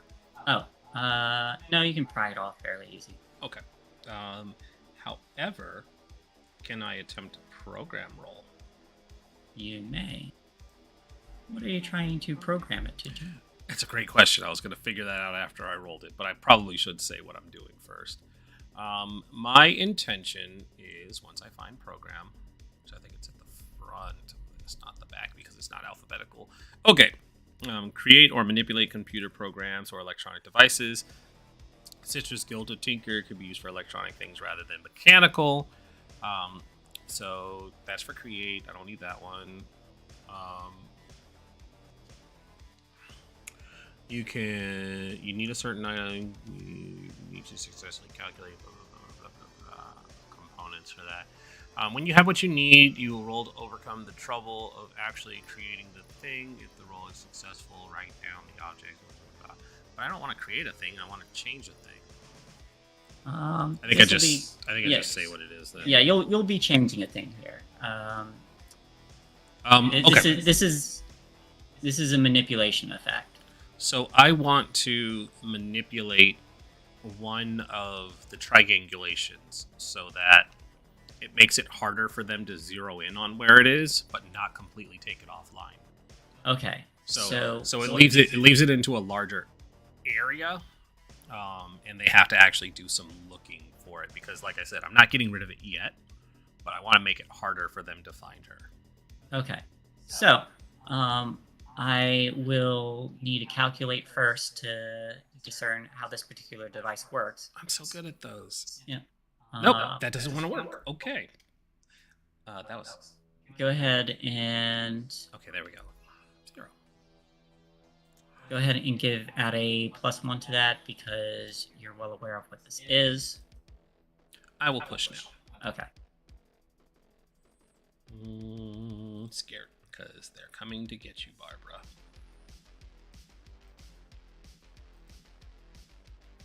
I keep hitting contact, which also isn't working, by the way, guys.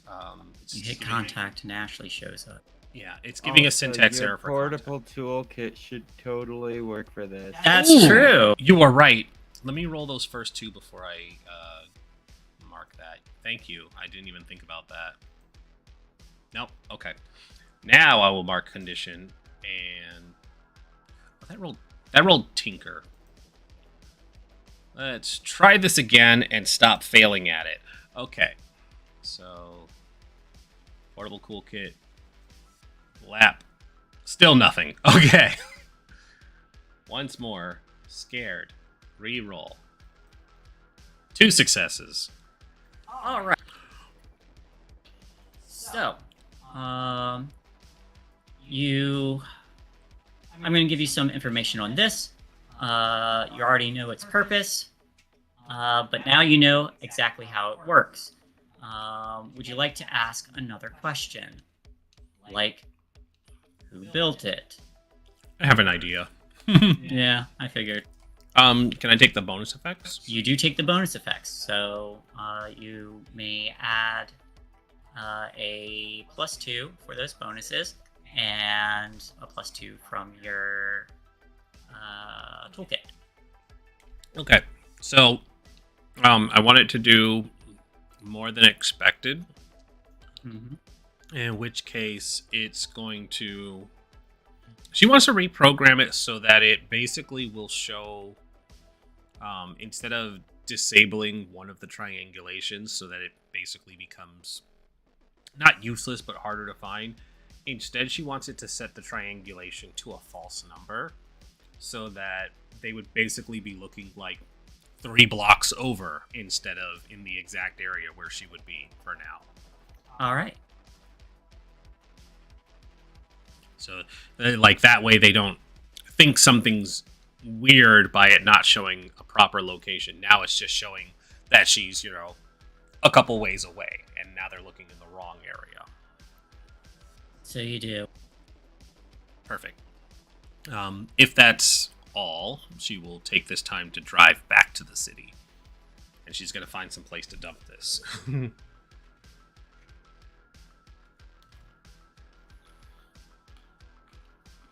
All right. So driving back in the city, easy enough. You said you're looking to dump this. Yeah. I'm going to find a vehicle to slap it on instead. Okay. More importantly, she's gonna wait until they get to like a light, and if there's another car of like some drunk college kids or something, coming back home from the bar, she's going to very casually sneak out and slap it to the bumper of their car instead. I'm gonna say with your successes, you can do that. Okay. So, as Astrid,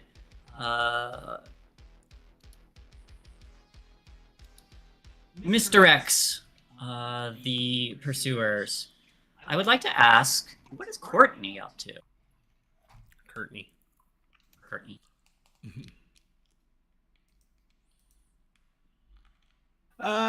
Well, I had a thought that Courtney probably spent the day meeting with a new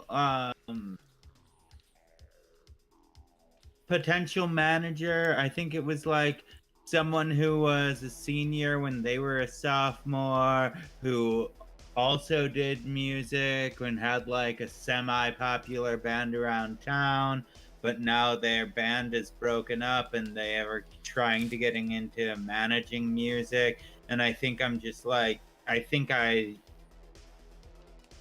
like had a meeting with them and essentially wanted to get a manager who actually understood what it's like to play music and whatnot, Okay. What is this manager's name? I had something good, but I lost it.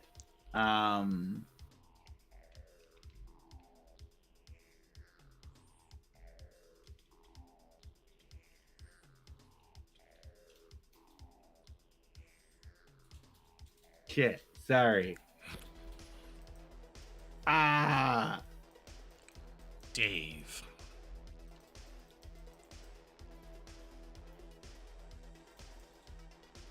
You know what? Let's call them Flash McJason. Flash McJason. Love it. Flash. SP. Oh, Splash. oh, that's even better. He has a lucrative porn business ahead of him. He does have the mustache. Mm-hmm. Yeah, I can see that. Yeah. He's definitely drinking a PBR right now. Oh, of course.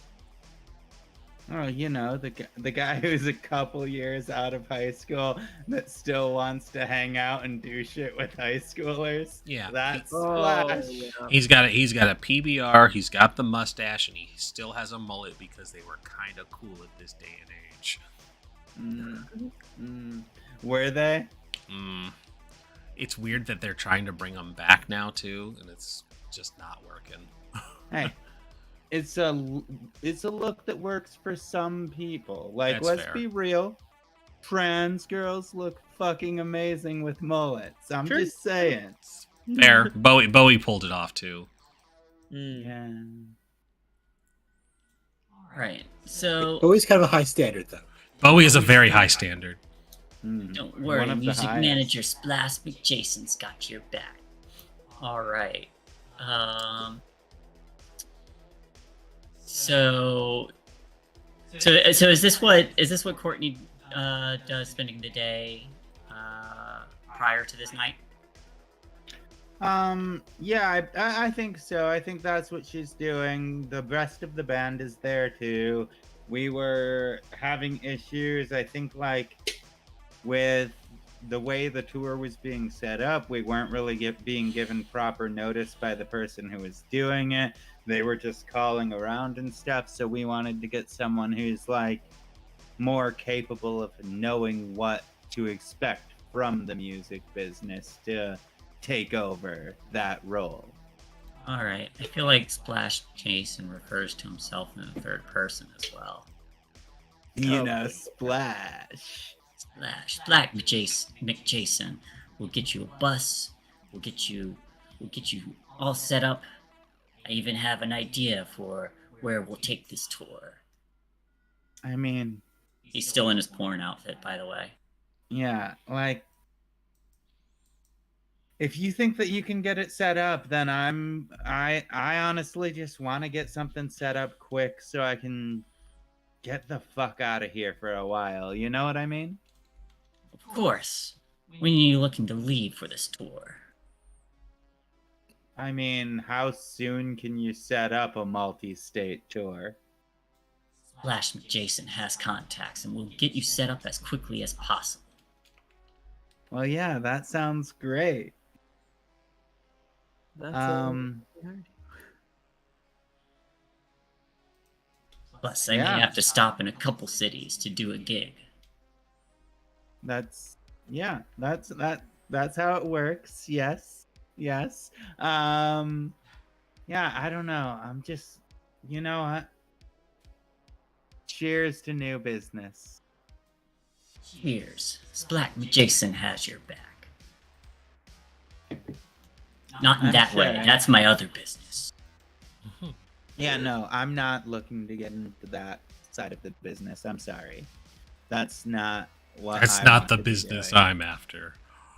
No, Yeah. that's not what this is about. This is about the beauty of music. Of course. And like honestly, as long as you can like guarantee I'm out of here for a few weeks, it seems like the last person we had trying to set this stuff up just was really falling through. It was taking way too long to make everything matriculate, and yeah, I just like want to be able to step out for a bit, get out of this town for a while, you know? I I'm heard- happy to have you. Yeah. Rumor is one of their friends got torn to shreds, but don't worry, that won't happen. Splash Jason. Oh, to shreds, you say. Shreds, you say. shreds, you say. Yeah, that's interesting. Oh, let's hope it doesn't happen to one of us, huh? Not with Splash Jason around. Oh, yeah? You're good at that kind of stuff? In a certain setting, yes. Oh, yeah, yeah. You look like you can get a bit rowdy from time to time. Splash Jason can get as rowdy as is needed. That's good to know, Splash. I can always count on you.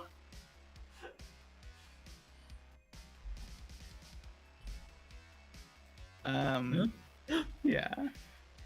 What a terrifying eldritch creature. Right? I just like, I love it. I love it. I love it. That is Splash He's Jason. He's a lot. Yeah.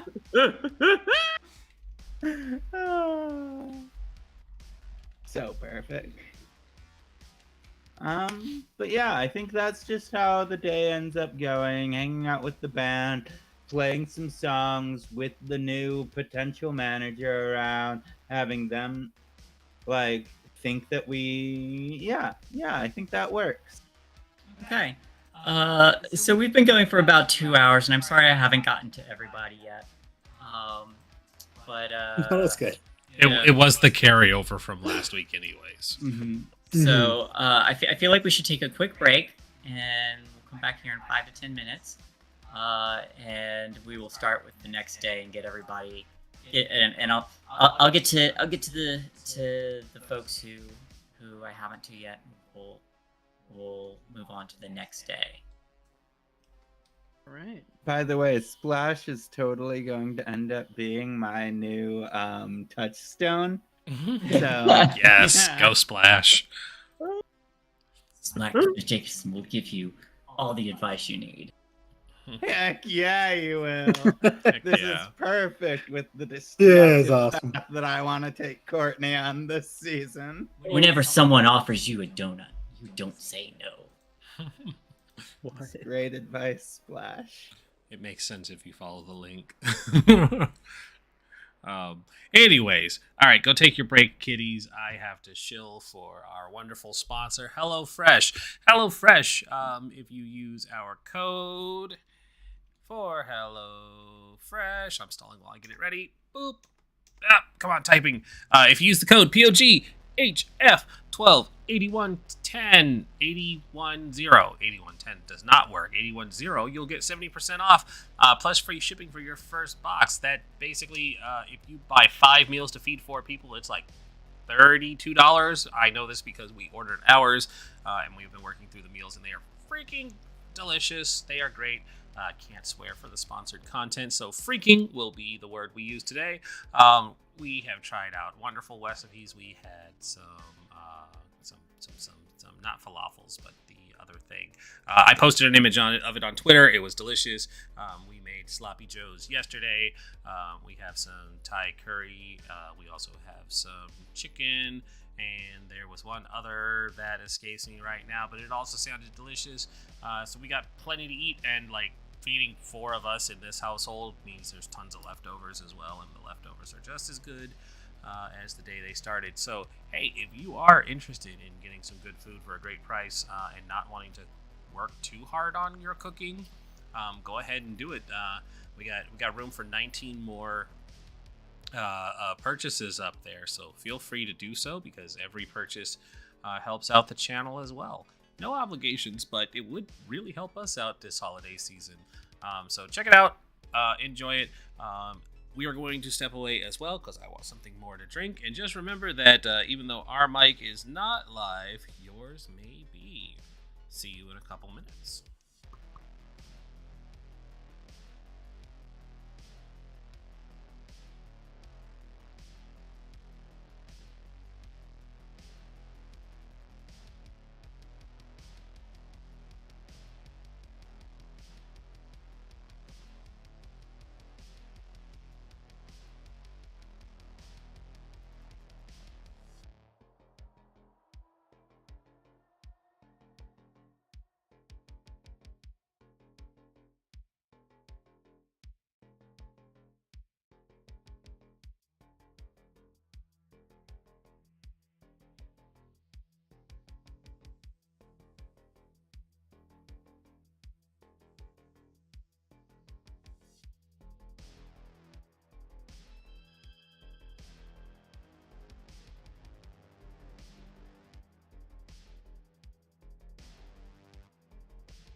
Hi, chat. Hi, chat. How you doing tonight? I got cookies.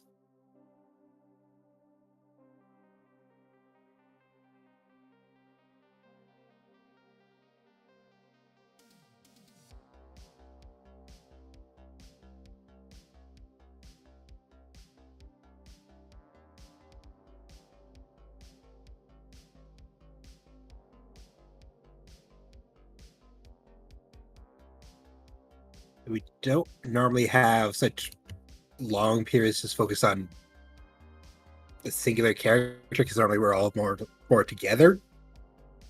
But like Rin said, it's kind of leftovers from last week where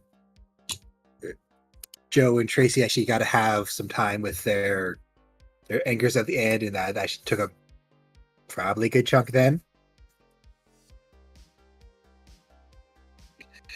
And I was actually really enjoying the show, so hope you guys were too.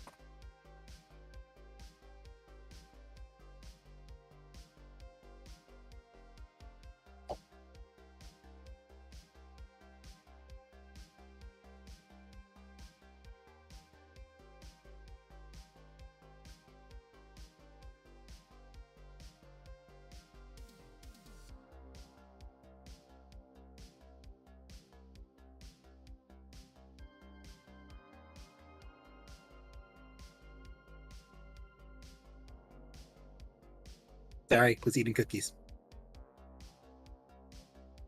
Cookies, you say?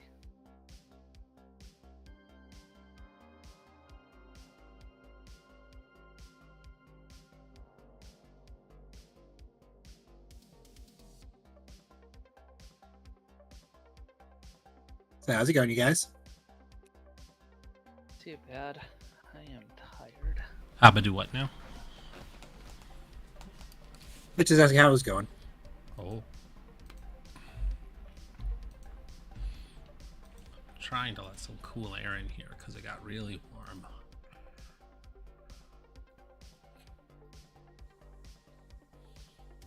Where do you guys live again? Maryland, just past DC. I'm It's just- shocked it's still warm around that time, but It's 55. It's just warm in the office because the computer's in a small space. true enough, yeah. It's just more just needing some fresh air to circulate through. The rest of the I hear house is that. cold. It's weird. Like, yeah, I step out of here and it's like, oh, there it is. Why isn't the heat on? And then I'm like, oh, that's right, because it's really hot in the office. You need a So- computer in every room to heat it up. Exactly. Exactly. Oh, I'm so mad because there's a nice, calm, gentle, cool rain outside, and I can't have my fucking bedroom window open. So you have the slanty windows as you were telling us about. Mm-hmm. And the slightest wind just soaks my bed. Yeah. I remember the house we had in high school. I had a skylight in my bedroom, and the year that it decided to have a leak on it is like, of course, the skylight's directly over the bed, so it's just like, That's awful. Yep. Like, as cool as skylights are, all I can think of is the myriad of things that can go wrong. Did I have Jermaine make a investigation check when she was looking at stuff up in the office? No, I don't think so. Give me one of those real quick. Sure. Investigate. That is Investigation. Slash roll 76. Much roll. Mini knowledge. Ooh, 2 6s. Dos. Okay, so while you wouldn't have found anything there, you do know that you can find more information on Viking land at probably a library or in old newspapers or something like that. Okie dokie. To the school library. To knowledge. I didn't mean to make the nerd of the group, but here I am. You did it again, you big nerd. Well, ironically, Lydia was not a nerd. She just got forced into that. Yeah. With the tech shit, because nobody else was tech. She got forced into it by me, the player. Yeah.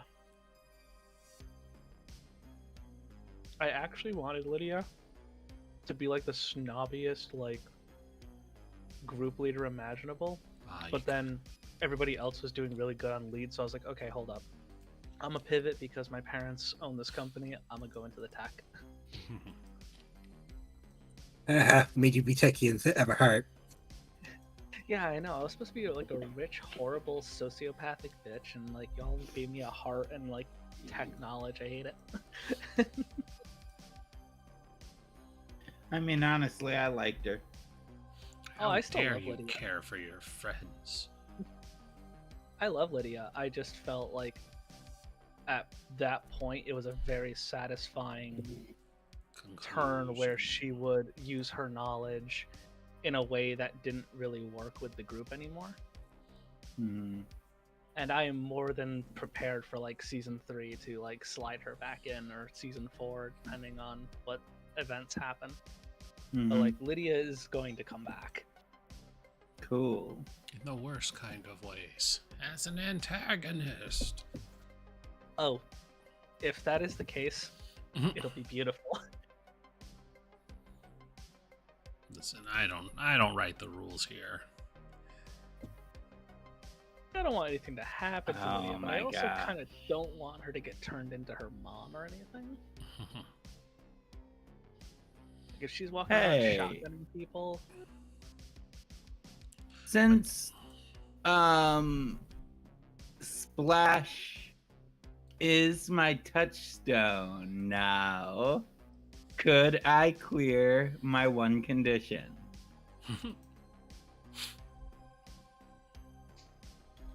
Sorry, what? I said, since Splash is gonna be my touchstone now, could I clear my one condition? Yes, you can. If he is going to be your touchstone now, then that's fine. Yes, he is going to be my touchstone. He's gonna be useless, and I'm gonna love it. Somewhere, we see Hugo. Ah, my heart. Yeah, hurt Hugh. The secret Eldritch God. I mean, technically, Hugh was never really my touchstone because that all happened during the simulation. So I never made Hugh my touchstone in the real world. Right? We have the gun from the simulations and my axe, which I need to look into getting fixed. Yeah, that's true. We do have a couple guns floating around. It's just one because V had the other. That's true.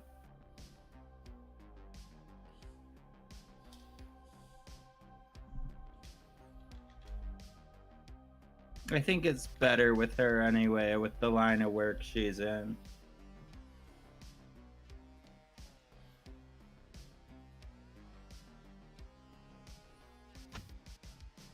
God, I wish Butch Hartman didn't turn out to be such a bag of dicks. If he wasn't such a horrible person, yeah.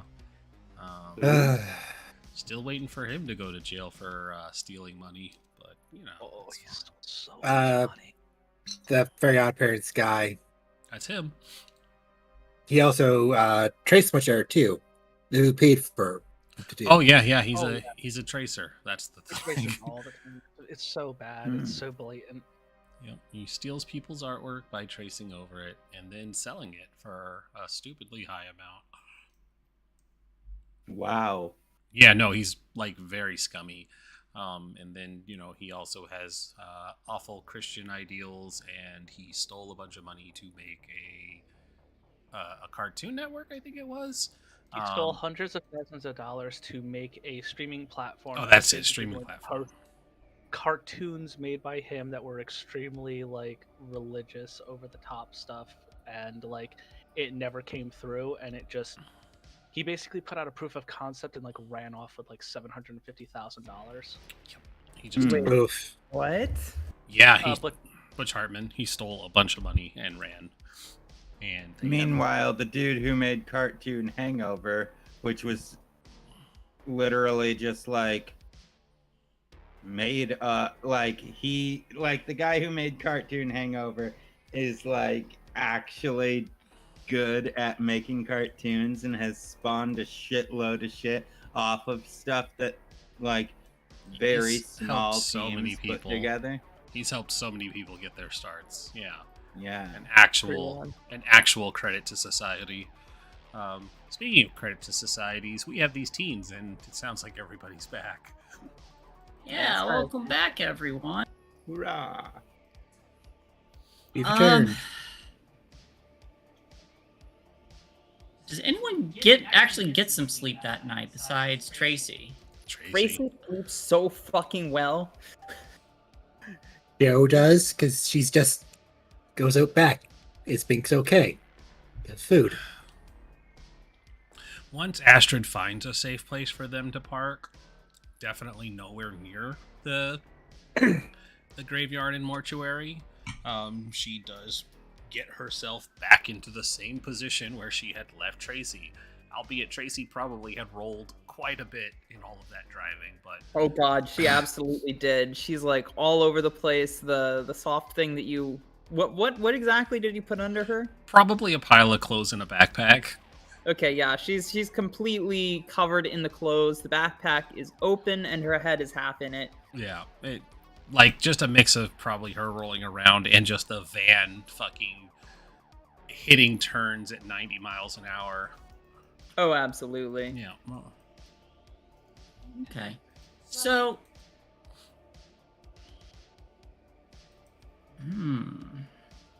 Courtney slept pretty well.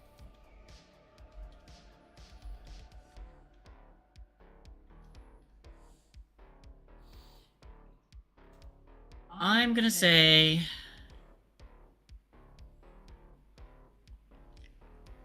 say as like the scene opens,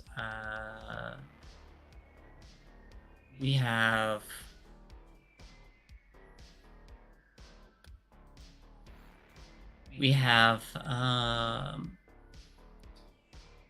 Joe kind of stirring awake, and when she wakes, there's a cat in front of her, just sitting there. And for a long moment,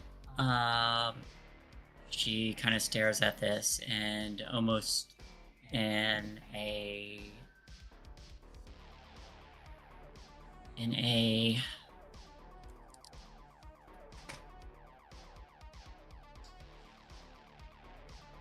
not a long amount of time, but for a moment, it's as though she blinks and suddenly there's nothing before her, just a endless void in all directions.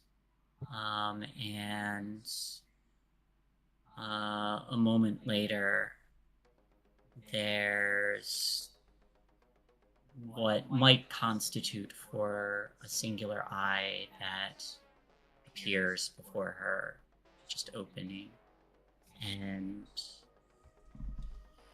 waiting. Does Joe say or do anything? Joe's gonna stare back at it. Well, You hear good morning. You hear your own voice echo back to you. And it's something you've said before. And correct me if I'm wrong, but it was, I want to know more. Oh, fuck. Yes. So your voice echoes back, I want to know more. And this eye seems to draw closer and closer, but not moving. And you feel hands on you, and a moment later you realize that whatever this shadow is holding on to you. And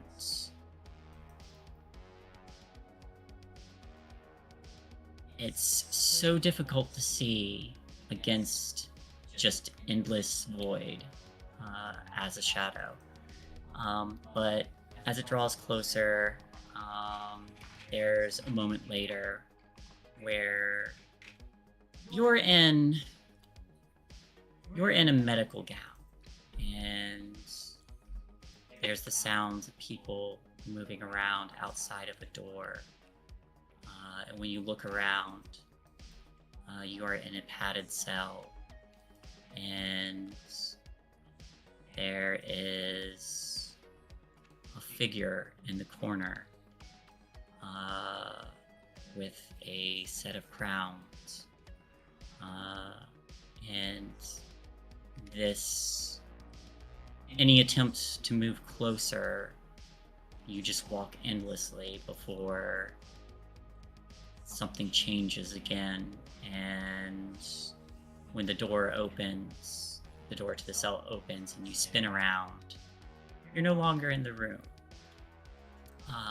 Instead, you're in an old house, and it looks run down.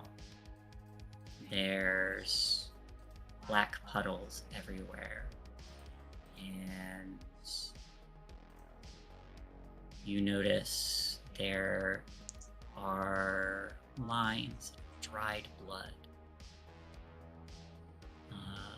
kind of spattered in a few different places. And it looks like this place is decaying, falling apart.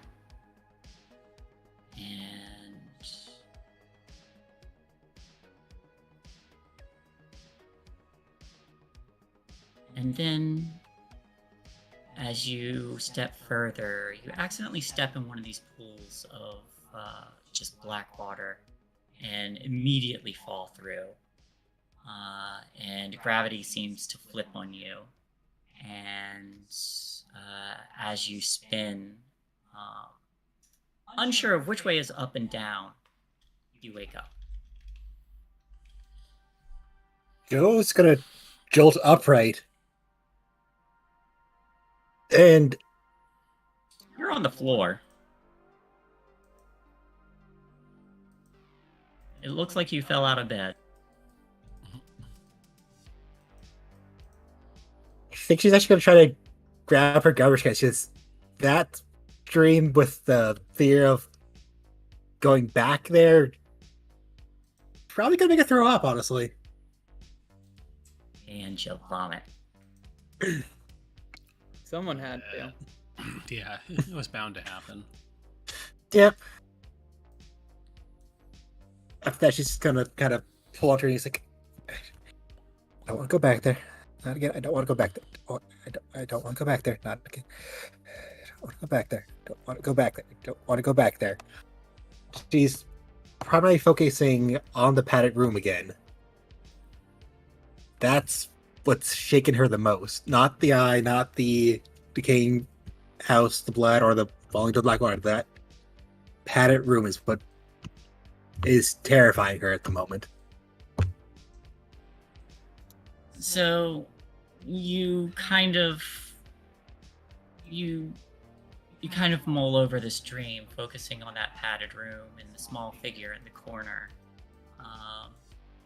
having not been able to get a look at their face.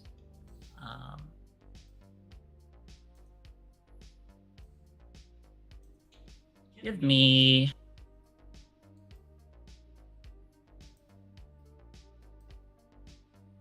a comprehend.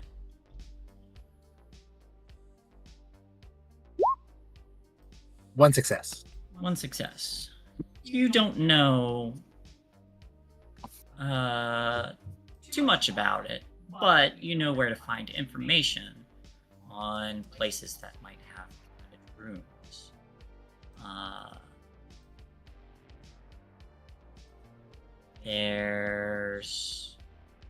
You could check a library or newspapers or something of the sort.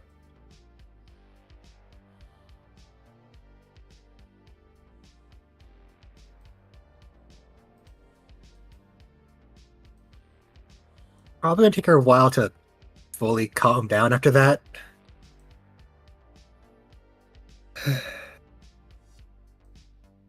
And she's gonna look around her room because maybe Binks has found a way to sneak in.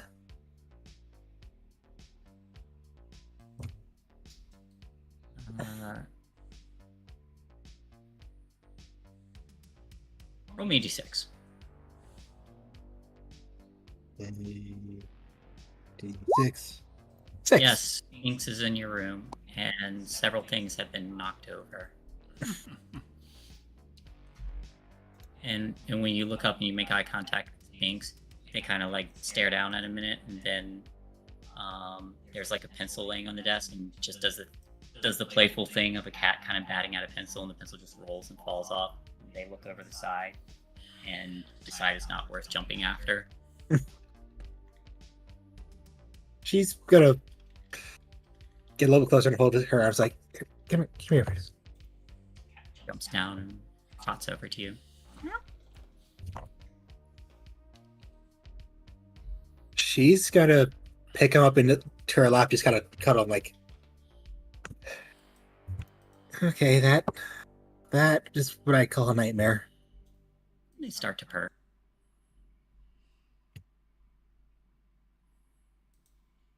Okay, so there's the big eye that couldn't fully see. The hands. It wants to know more.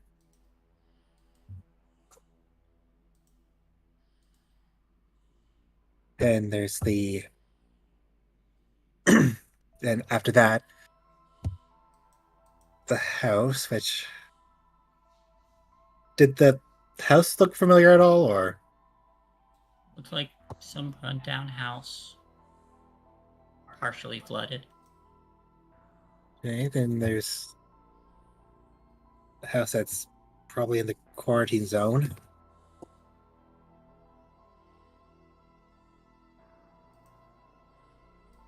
Then tossing in the black water.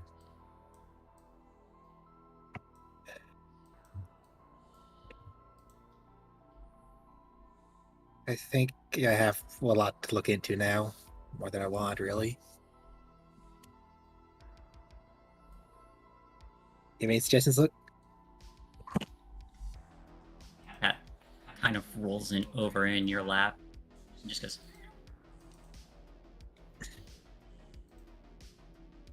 Yeah, you're not very talkative for the first time.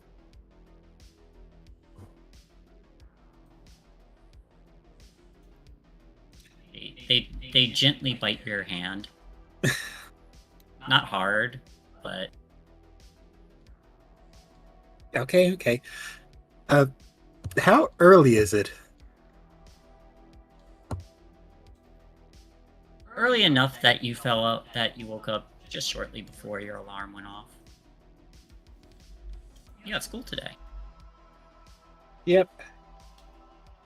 Joe's gonna deal with the vomit in the garbage can first, and then do her morning routines. Right. Courtney, when you wake up,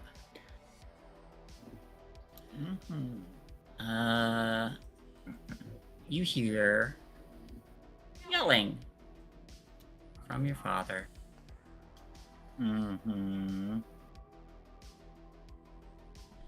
It is also a school day for you. So it is. Yeah, I'll get up and not be happy about it. Being awake is hard. I don't even think I'm gonna pay attention to the dad shit because that's just same shit, different day, essentially. And so I'm just gonna get in the shower and start getting ready. All right. You also hear your mother's voice, but you hear her say, "You need to sit down and just stay here." And you hear your father's voice shouting. He says, "No, you have to stay." And you hear him shouting again. "You don't understand. They're in the TV." The ramblings just kind of go. You hear him shouting a lot about them being in the TV, or or coming from his job. Some of it sounds incoherent, gibberish. Other sounds like he actually starts to talk.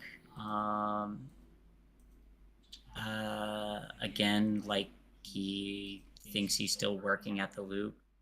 And he says, "Something's wrong at work. We need to stay here." And he sounds very adamant that he does not want anyone to leave. In that case, I'm going to hurry up and finish my shower. Rinse the shampoo that's been sitting in my hair for the last 5 minutes while I was listening out. And then legit just go back into my room, grab my shit, and walk out the back door. Give me a sneak check. Yeah, let's see how good I am at this. That's about right. Okay. You try sneaking out the door, but as you're on your way out, you feel a strong hand on your shoulder pull you back. And very uncomfortably push you against the wall, and your father leans close and says, "Courtney, we're staying here. I have school. You can't just keep me here." This is bigger than school. You're staying here." And you see your mother come up behind, and she kind of grabs him, and he spins and knocks something out of her hand. You have the opportunity to leave now if you want. Yeah, I think I just shout over my shoulder as I immediately turn. I imagine he caught me while I was opening the door because the door makes noise. Yep. So the door is halfway open. He spins away from me, and I just finish opening the door, start running outside, and just yell over my shoulder, "Thanks, Ma," and then just run down the street. You hear him shout, "You don't understand, they're in the TV!" And there's this sudden shattering of glass from inside as you run off. Well, it sounds Oh, like the TV anymore. Yeah. True story. Happened to me as a kid. Does my dad actually know shit? Wait a second. Hold on. Oh, that's terrifying. The thought crosses her head to turn around and go check out what that was, but I think she is too afraid of the frenzied manner her father is acting in currently to actually go back, and I think she's just freaking out and probably starts having a really bad panic attack while she's walking to school, and just focusing on her breathing and just holy shit, holy shit, holy shit, that was a lot, that was a lot, that was a lot, that was a lot. That kind of thing. Just if she didn't have a destination in mind, she would still totally be pacing, is the vibe. They say that loop sickness is a ticking time bomb. Hey, would Courtney and Joanne both like to embark scared? Yeah. Optional, but thematically. No, I think that works. Yeah, I'm fine with that thematically. All right. Hey, Jermaine, did you sleep at all? No. No, I did not. Jermaine, it's a school day. Yeah, I'm gonna mark that exhausted.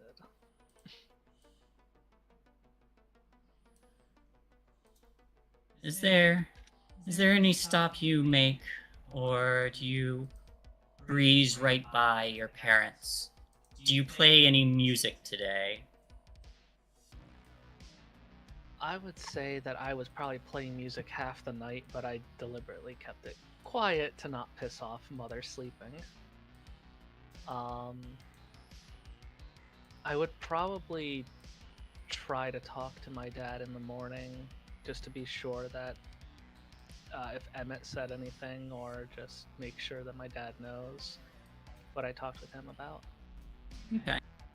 So you go downstairs and you find your parents there, and your mother kind of perks up and says, "Thank you for not playing your music so loud this morning. I've made your favorite. What is Jermaine's favorite meal?" Oh God. I'm just gonna steal it from mine. If I could have anything for breakfast, it would be Nutella crepes. It is Nutella crepe. It's a great choice, Good though. choice. I Jason goated. Oh, thank God I could use this after last night. Were you up late? Late is an understatement. I was up all night. Did Emmett say anything to you two, this morning? Your father still has the paper in front of his face. Says, "I haven't had a chance to talk to him yet, but I'm sure I will, just as he's closing for the night. Morning."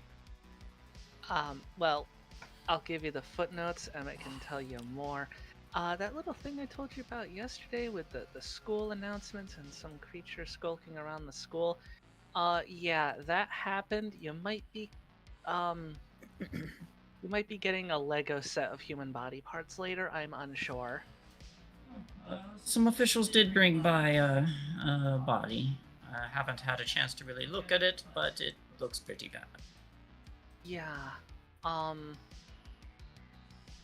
it's really bad, and as far as I can tell, it might have been, how would I even say this to my father without him thinking I'm a weirdo? That wild animal, I'm sure. Try to stay indoors today. Yeah, sure. I think you'll find that it might be a really strong wild animal. But please let me know what you figure out from the autopsy, because I think it's already autopsied. I'm just very curious about what happened. You have school to worry about. You let me and your mother handle it. Okay. She picks up the crepe and just rolls it into like the classic New Yorker pizza roll when they're busy and they got to get out the door, and just starts bolting down the driveway. Your 8-ball kind of rolling around in your bag comes to a stop and says,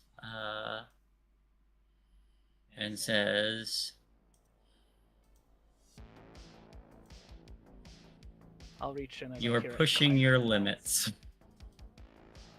Pushing my limits.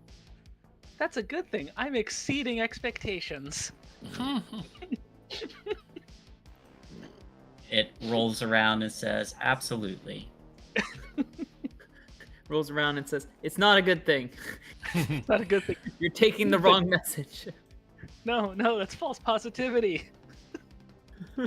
Don't fall for it. Hey, how about Tracy and Astrid? Okay, well, I think Tracy's going to wake up early for once. Maybe even get on time for school. She's going to wake up, yawn, stretch her legs. She feels great. She had such a nice sleep. Then she realizes she's on the floor of a van, her face half outside of a Nope, Astrid went back to snuggle. Oh! That was what I was trying to say. Was she slipped herself back into the spot once they found a safe place. Oh, that's cute. Oh my gosh. All right. Fuck yeah. She wakes up early. She realizes she's sleeping, snuggling Astrid, and she gets all closer and kind of gives you a little tight hug and starts yawning and doing her thing, but tries not to wake you up too hard as she like Astrid's not kind of gets her asleep. bearings. She's awake. Oh, okay. Yeah, she's good. You would see that Astrid is awake and more of just the kind of like, I definitely wasn't watching you sleep kind of face when you open your eyes and notice. And she just says, good morning. I hope you don't mind that we had to move the car last night. Oh yeah, I don't care. I've been told I sleep through anything. And then some. Just Huh? do you want me to drop you off anywhere? Well, I suppose we're going to school together, right? Yeah, but did you need to change or anything? No, it's a good point. I Can't could have people use thinking you are walk of shaming. hour. Yeah. Mm-hmm. How do you usually get your showers? Come to think of it. I'll find somebody who will let me crash and use a shower. It's also What the do gym you showers are pretty mind? handy. Fair Yeah, enough. sure. All right. well, I won't say no. what time is it? She probably would have woken you up close enough that they would have time to get ready if it came to that. Oh wow, this is like way earlier than I usually get up. My mom might still be at home. Jeez. All right. Well, let's go on over. I'll introduce you to my mom and explain why I didn't go home last night. Oh, I can take the blame for that if you really want. She's pretty cool about a lot of things. Honestly, I think she's looking for a boyfriend or something, because she doesn't really ask me all the time where I am. But you know, it's always good to have an explanation in case she does ask. Okay, sure. Yeah, she's pretty chill, honestly. She's like a lot chiller than most of the my other friends' parents.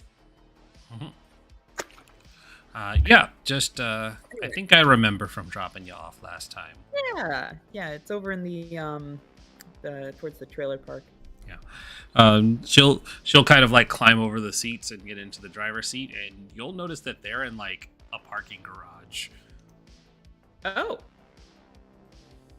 parking garage. Where are we? We had to get away from the graveyard. A white van came looking for us. Fuck! You're kidding me! Another white. She raises an eyebrow and she says, "Oh, were they looking for you then?" Maybe. Very curious. Okay. Well, that would explain quite a bit. Yeah. Okay. You get into trouble often with these folk. Trying to get out. Every time you try to get out, they pull you back in. Tries to do a mafia impression with her Swedish accent. Swedish mafia. I'm sure it's a thing. The meatball is. mafia. Let's go. Fuck. Right. So easy enough. You make your way to the trailer park.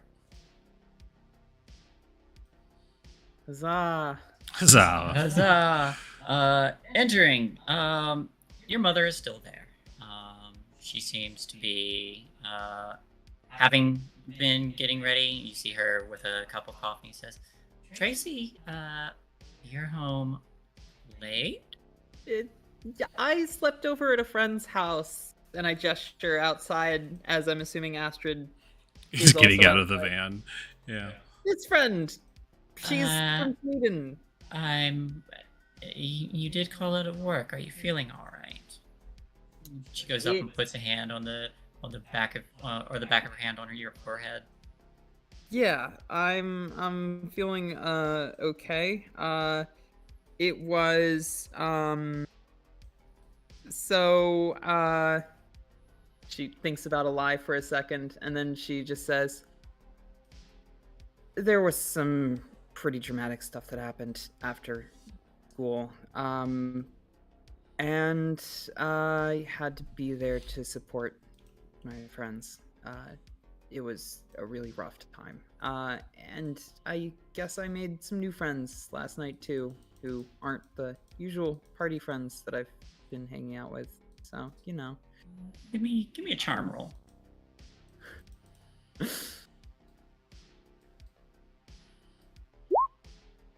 Jesus. She's way too good at schmoozing her mom.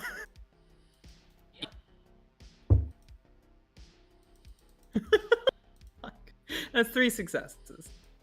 Yep. So, she's going to accept that. You may choose some bonus effects, such as she will keep believing you. You form a lasting relationship. I think you already have a lasting relationship with your own mother. You form a lasting relationship with your mom. She's the mama's girl. Yeah, she will take risks to help you. She will try to persuade others into believing you. She's frightened, confused, or impressed, or she loves you. I feel like a lot of those don't really apply. Yeah, I mean, just, you know, her believing me that I called out of work for a good reason is really all that I'm trying to convey. I want her not to ask more questions and to believe that what I'm telling her is indicative of maturity rather than calling out of work to go hang out with my booze pals. Yeah, so she kind of arcs an eyebrow at that, and there's a faint smile, but she says, "Well, I've got the right coffee this time, so I'm gonna finish getting ready." Yeah. Hey. So sorry about missing work. How's things going with that new employee that's about your age? It's getting them settled in. Good. Well, you two seem to really like chatting with each other, and he seems really nice. Who is this new employee that you want to say? Yeah, I think she's trying to insinuate that her mom might be Oh yeah, doing some romantic. that's what it is. What is his name? Oh yes. Let's go with Blake. Oof. Sorry. Blake Reddings. All I'm gonna say is, just as long as it doesn't have the same outcome as the nice man that the waitress has a relationship with from the Sandman, because that was a twist. Ooh, I hope not. Let's hope not. Oof. My mind went to Iron Giant. I think the Iron Giant had a more wholesome outcome. It did. It definitely did. Oof. But the nice guy at the It was cafe still was Vin the Diesel, FBI though. guy. Yeah, that's also true. Oh yeah, God. Not nearly as dark of an outcome Waitress moms really should get boyfriends. from people they meet at the diner. Yeah. I mean, like, drawing parallel, like, honestly, Iron Giant, Vin Diesel, mom's boyfriend could also be a Vin Diesel, that kind of guy. Like, Listen, especially- if Vin Diesel Vin came Diesel into the from restaurant, Fast and the Furious. Vin Yeah. Diesel from Fast and the Furious, talking about, like, nah, we gotta stick together, we're family. family. God. Family. So she says, "Well, he's a much better person than his name would imply." Oof, goddamn Balakes. No, she says he's a nice guy. Yeah, he seemed sweet. Thank you for the coffee. So my friend here and I, didn't really get a shower last night. I'm gonna freshen up before school. I actually woke up early today. Hey. Hey. Yeah. Hey. All right, don't let me stop you. I'm on my way out. Breakfast is on the counter. Oh my God, you're the best. Thank you. Love you, Mom. Bye. Love Have you a good day at too. work. All right, I'll see you in the afternoon. I'm not going out tonight. ... Dot, dot, Dot, She dot, said. dot. She said, making no real promise. All right.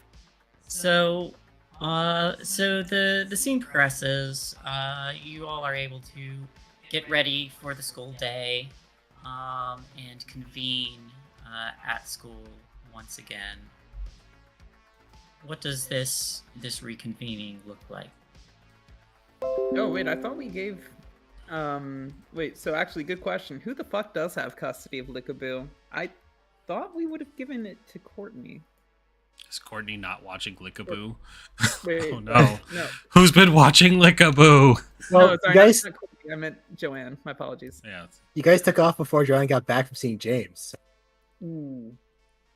Who the fuck has Still in the car. Who the fuck has Lickaboo? Oh my god. Is he even I in could the say car so in the then? car then. Did Joe not get a ride back home from Astra then? How did you get home? You They had helped. to walk? You helped. No, you helped put her in the car. No, they I went didn't. to see The James. the two of us carried Tracy to the car. She went to the Joe- movie. We didn't. Joe No, we drove- established we waited for you. We established that we had waited for you, and Courtney was. So before you guys said you guys took off. Shay, please arbitrate. I don't remember. I think remember you the were discussion joking. of waiting. I think you were joking on flooring it and getting out of there. Maybe But- I don't like. I That don't might be remember. my confusion then. I don't remember what the final Joe- decision, because both of those things sound accurate. Where there was a discussion of leaving and a discussion of not leaving.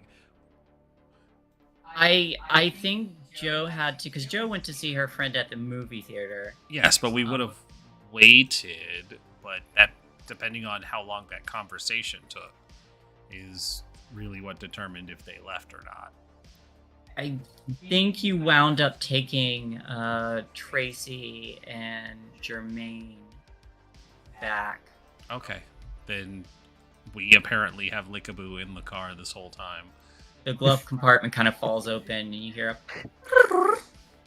Son of Oh a bitch. fuck! It's still here. So we're going It's to not- be it's- it's van then. there are some crumbs from like granola bar that it's gotten into. Well, good. At least it didn't eat the poisonous stuff. Kind of like skitters out into the passenger seat. Oh no, I had cocaine in there. All of its eye stalks are completely dilated. That would explain a lot. It's just dead. We thought the It's white dead, powder would Jim. make it go fast. That's like gas. Oh, it's like the cocaine bear. I gave it Yeah, cocaine, not that's what speed. white powder normally does. They gave a bear cocaine? I fed it gasoline. Oh no, it so that found could run cocaine and faster. ate 300 pounds. Yeah, No, it was that's a the- science experiment. But I mean, when you compare it to its own body ratio, it's about the equivalent of how much that bear ate in cocaine as well. So it's fine. It's also on a murderous rampage. I'm trying to remember what that like YouTube video or whatever it was from, where it was just like, we fed our dog gasoline so he could run faster. Oh no! Oh no. Oh my god. It's like, oh, That's oh, look at evil. Boo. I'm sorry. I He's, thought he's going real fast in heaven. No. No. That's horrifying. At any Anyway. rate, this Lickaboo does kind of skitter down into the passenger seat, and one of the eye stalks kind of peers over out of the passenger window. Oh shit. Another eye stalk turns to Tracy. Hi, buddy. It turns around and skitters over to her, and its little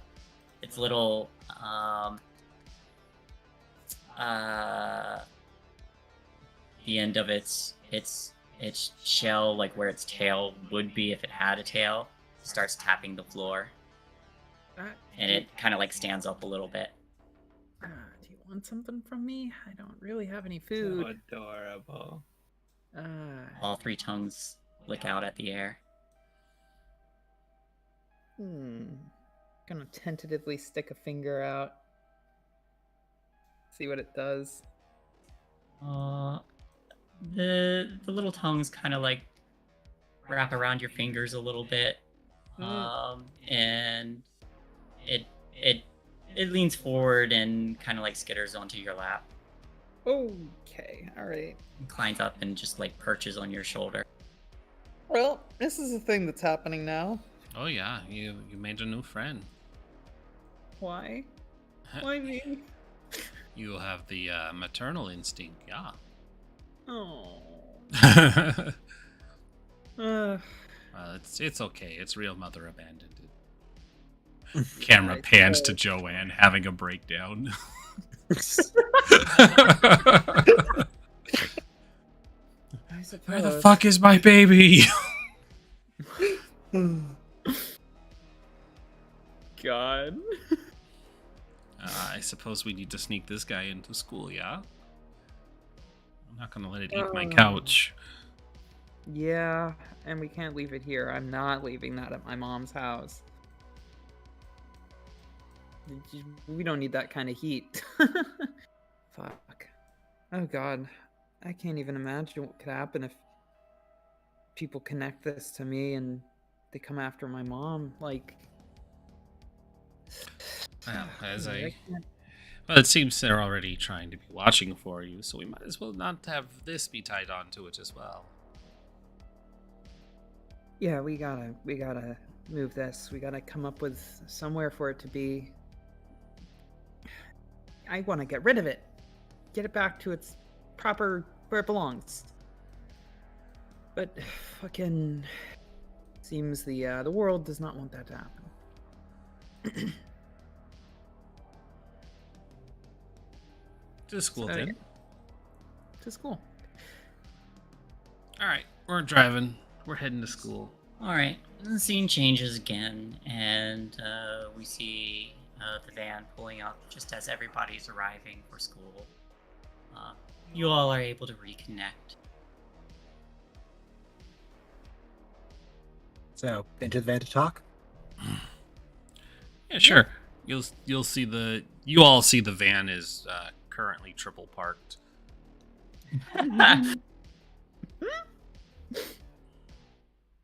So, cross one fully, did a quarter of two each. Yep. It's taken up 2 lanes. God. I love that the car is just worse parked each and every time. Mm-hmm. I'm a menace to society. We stand. It's far enough back in the student parking lot that it's not really an inconvenience, but it is still triple parked.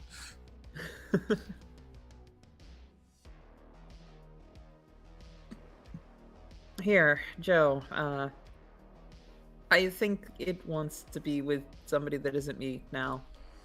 I Okay. say very clearly, the thing enamored with me somehow. Mm-hmm. Joe's just gonna pat her lap to him, like, come on, buddy. It sees you patting your lap, and as someone else it recognizes, it skitters down and curls into a ball and rolls over to you, and then uncurls. Oh, thank It Just gonna pat probably him. slept between your legs like a cat. goodness.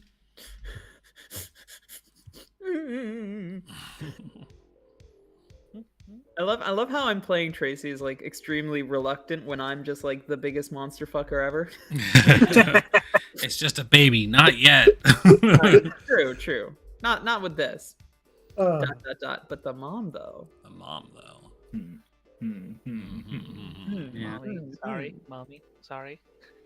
Sorry, We are nearing that 3-hour mark. So does anyone Oh, shit, want are to we have really? a scene? My God, we are. I kind of do, but not really sure I want to do it with everybody around. All right. Is there a certain character? Hmm? Or is there a certain character you want to have it with, or is it just by yourself? Astrid. You can pull her aside. I'm gonna try to pull Astrid to the side Just have to trust your Inconspicuously. just have to trust your other new friends are not invasive. True. I'm just gonna like kind of pull Aster like around the corner of the school building while everybody's chit-chatting. And I'm gonna pull out the business card I got and kind of hold it like in between our faces. Is there a reason why there are people searching for you and calling you dangerous? Besides my driving habits? Extremely besides your driving habits. I mean, aside from doing some work for the Loop Foundation or what's left of it, not really, no. If you're working for the Loop Foundation, I don't understand why they'd be tracking you and finding you dangerous. Politics within the corporation, I imagine. I was taking a look through some of the ledgers back at the morgue. A lot of stuff on that Viking land. Yeah, true tragedy. Ooh, a lot of stuff on that. Out of curiosity, I mean that book was huge. I'm talking like arm length deep. How did you get out of there? Okay. Oh, I wasn't at the camp. I wasn't a camper. No, I was at Viking Land itself. You know, the place where they had the guests go by and be the Azure.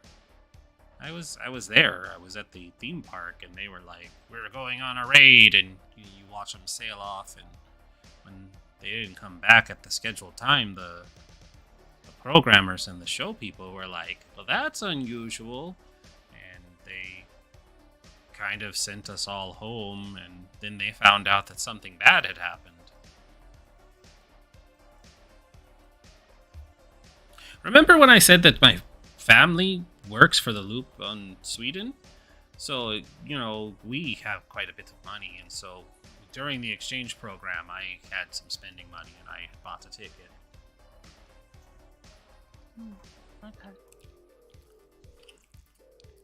I'll be perfectly honest, I've not found any threads to tie you to anything malicious, but it does sort of raise several alarm bells. It's a little concerning when a person who descends from Vikings finds out that Vikings had killed a bunch of Christians. Yes, I understand. But you have to remember that Sweden is Christian now, too, you know.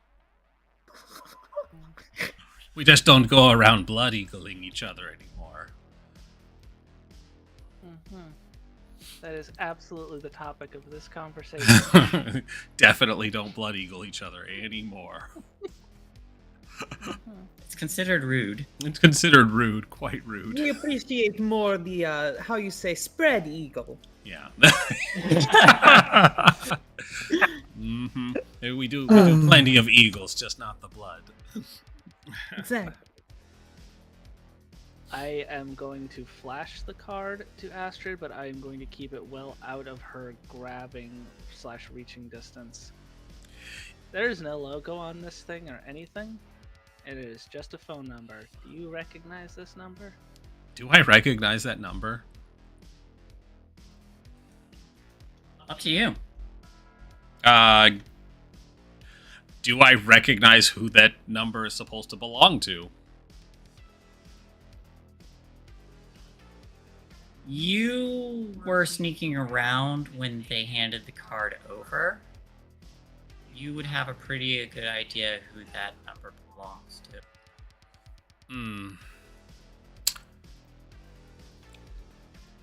I have a good idea whose number that is, but I wouldn't recommend calling it. Do you have a name at least then? It's probably better for you that you didn't notice. Well, they were on my property, saw my face, your van on my property. They're not going to be back there. Don't worry.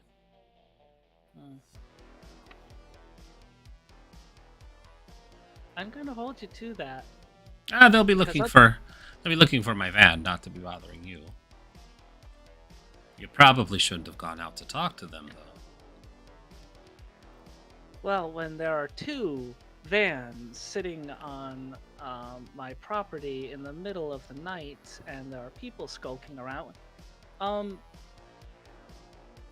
you realize that somebody has unfettered access to the quarantine zone, some alarm bells in your head kind of start to whoop, whoop.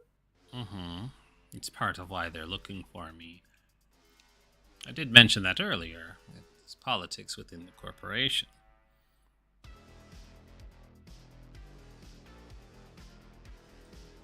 And does this have anything to do with that little creature? Because I believe we are all caught up in the politics now. I honestly wish I could say what the fuck that little monstrosity is, but I've never seen it before. And that's honest. We tried to get it back to its home yesterday, remember?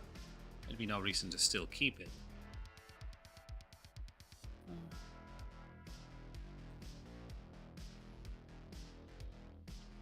Can I have a feeling Astrid's being relatively honest here. Relatively. What would be a roll to see if Astrid's deliberately hiding anything? Empathize. Empathize. Alright, I'm gonna empathize. Empathize versus, I think, sneak? Or charm? Probably charm. This is mind. I'm just gonna roll the 5 because I don't feel like this thing breaking anymore. So this is a player versus player roll. So I believe it's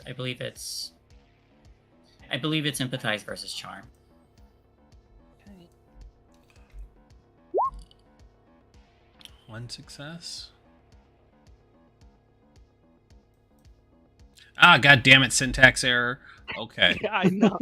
I deliberately just straight rolled because I knew it was gonna do that. 3 and 3 minus 1 makes 5. Ow! You bloody bugger. Would you like to push? No. Okay. Astrid is being truthful from a certain perspective. She's not lying about anything, but she is definitely not telling you everything. I might not be the best at socializing, but I usually can read a face pretty well, and I believe you're being honest. But you can only be so honest about so much information that you give. Well, I'm gonna drop it for now, but I want you to remember, I have a phone number. If anything fishy is happening. if anything fishy happens, I'll be the first person to call that number. But I will warn you, that's a cleanup crew. So if they feel that cleaning up the mess involves more than just anything that got out of the quarantine zone, she just kind of... and just is like, is there anything else? Germaine, in her line of work, hearing the phrase cleanup crew is an enormous red flag.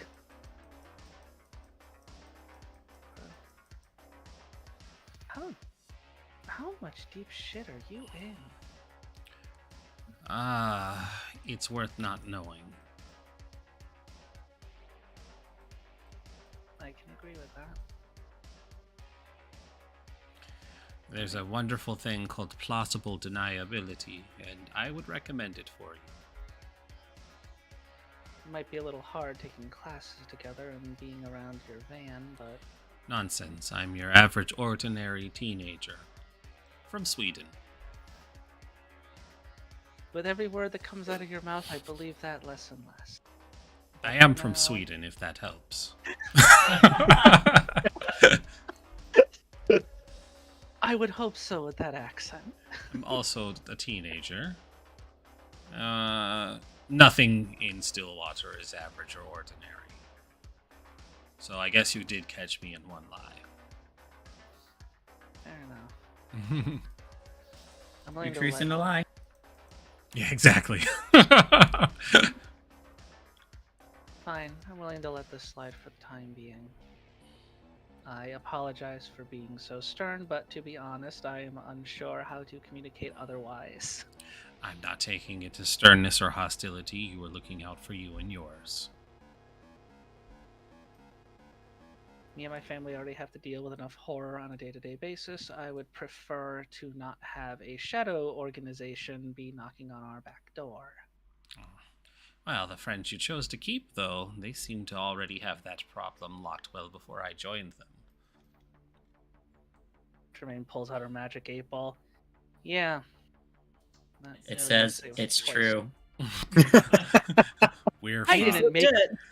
I didn't make the choice, you little. I'm here to help. You didn't have to say it.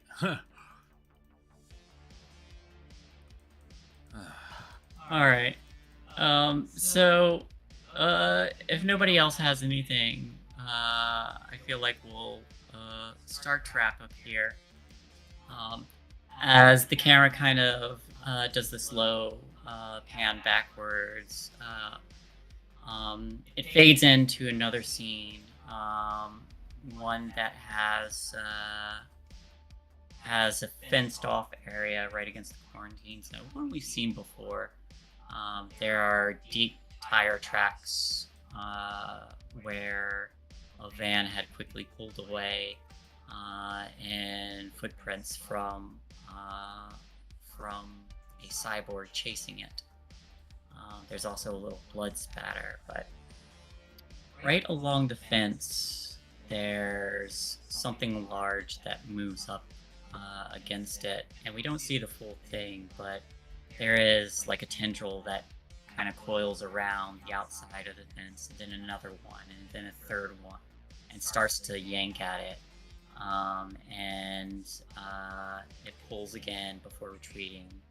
There's a sudden slam against it, and parts of the fence bend outward, and thick iron rods snap and fly away from the impact, and then the tentacles come again and peel back the links before we see a large arthropod's leg walk by, and then another and another, and there's a moment where it pauses at a little bit of a blood stain that had happened perhaps 12 to 16 hours ago, as these tendrils kind of touched the ground where it had occurred, and then continues to move on. And that's where we'll call it tonight. Oof. Oh no. Terrifying. Oh, boy. Interesting. Woo! I can't wait to legitimately find out what the hell is up with Astrid, because Jermaine's either going to be so vindicated or be like, shit, I'm really bad at peopling. Oh my god. I secretly hope that Jermaine calls the fucking cleanup crew and then realizes that they're absolutely going to clean her up as well. That was what she was implying. It's like, it's gonna clean up everybody who knows something. I just really want hope somebody that told happens. Joe about Astrid. Like, Joe has no idea any of the shit about Astrid at all. It's like, fuck's going on? I was also definitely gonna be like, oh, and we're telling Tracy that they were looking for her, but it's like Jermaine probably would have just been more suspicious. Yeah. I also like, by the way, that you totally turned it on Tracy. Like, oh yeah, they're probably looking for you, friend. Yep. And Tracy's just in an absolute state where she's like, Yeah, they probably are. Fuck like, me, right? oh fuck, that makes total sense. I guess I'm not gonna ask any more questions. And she's like, oh, I thank have God, somebody. nothing to ask about this. This makes perfect sense to me. Honestly, I wish I am the I could problem. have been there in character to remind you of this shit that I've already found out. Even though I told you, like, you're not But he's thinking still about it Joe. in the moment. Nobody Great. tell anybody anything. I love it. Let's just keep it going just like this. I mean, Nobody figure anything out. I immediately told Tracy. I love What just I- dropping little seeds here and there that could potentially grow into something insane. If Yeah. Astrid didn't do that turning onto Tracy, I was not gonna pull the card on Astrid then, but I was just like, hold up. Okay. She is hiding something big. However, the moment you said cleanup crew, that was Jermaine's like brake pedal, like okay. Yeah. This is the early 90s, you see. We still had Black Ops. Listen, Yeah. Jermaine is not above or below in her understanding of, okay, suspicious unmarked vans, disappearances, like that is all like basic level bitch shit when it comes to her profession. Like bodies just wash up on shore and it's like, oh cool, give it a grave, I guess. Let's Yeah, do some take- dental testing. Take care of this body. Don't ask questions. Yeah, like it's like the amount of normal shit to her that's like asinine when it comes to like disappearances and just random bodies. That's fine. You hear cleanup crew and Jermaine's just like, gotcha. Hey, I do have some questions for you guys. Did you all participate in the session today? Mm-hmm. No. Kinda. Probably. Maybe. Did my You darn were, good. Definitely. you were here. It counts. Everybody gets one experience. Did your problem or relationships get you into trouble with a capital T? Yes. I mean, I feel like I just got in trouble with my daddy. Okay, Rude. that'll count. You had to Does roll count. for that. I think mostly I didn't get into too much trouble, so I'm not gonna give myself that. Okay. The I think's asking me questions. Yeah. That's troubling. And the padded room was even more troubling. Yeah. I don't think Jermaine got into any real trouble. She got a business card. Number 3. Were you broken and forced to take a scar? Don't think No, so. because I was trying to talk to my to my anchor. Yeah. Which you will have someone working to get you some information now. Number 4. Did you put yourself in harm's way to resolve the mystery? Yes. Yes. I did approach a suspicious white van in the You middle of the night. did. I gonna take slept that. through the whole thing. I That was did great. banana their tailpipe and dramatically escape. Yes. that I counts. made Splash my touchstone. That's Terrifying. I got pulled into the dream, but I don't think that counts. I'm not counting. I have to say, Tracy, with how hard you sleep like a boulder, it's a miracle that in the last season you weren't just easily just picked up out of your bed by my father or something. It's just like the rat girl from the other Suicide Squad, where King Shark picks her up and she's still asleep. It's like, Oh, Ratcatcher. Yeah, Ratcatcher. I have never seen that. The second It's actually one? it's actually way better than the first one. I should check it out. I Yeah, heard it's so Margot took Robbie. over more of the running of it. Am I wrong? No, you are correct, and she kills it. God, nice. Yeah, the whole movie from start to finish is really good. Watch that, and definitely also watch Peacemaker because it takes place shortly after, and oof, that's a ride. Oh yeah. All right, will do. But yeah, no, she could absolutely have been picked up by one of Lydia's father's goons if she was asleep. They just never came by her house, and I'm terrified, winks at GM, that something like that could possibly happen.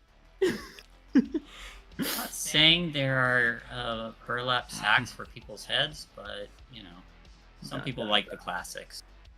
But number 5, did you learn something new? If so, what? I learned that Astrid is probably a pseudo-wanted person, or is really in some deep shit in the Loop Foundation. Definitely one of those. Stares directly at camera. I learned that the white vans are back after me again. I thought you were going to say you learned your new limit for alcohol tolerance. Yeah, that too. I didn't learn anything this episode, I don't think. Well, you learned that they're inside the TVs. Yeah. I don't think I learned that. I think that was something that my dad said, and I think that my character is assuming that he threw something at the TV, and that's what caused it to shatter. I mean, I'm my gonna- dad. I am gonna have fun with that one later. I'm sure. I'm just saying I don't think my character has any empirical evidence that they learned anything. Gotcha. Hmm. I learned so much. I learned I think he talks with my voice. It pulled me into a dream. Players all learned that Joe does not like padded rooms. Yeah. Because that was the part that fucked her up. So comfy.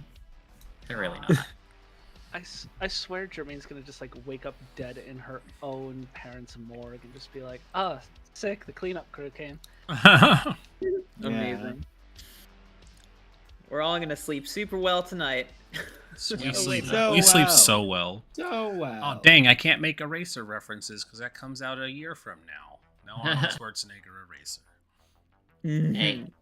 Which What one was that? a good but forgettable movie. It's the one where he is part of a cleanup crew and they literally orchestrate making people disappear.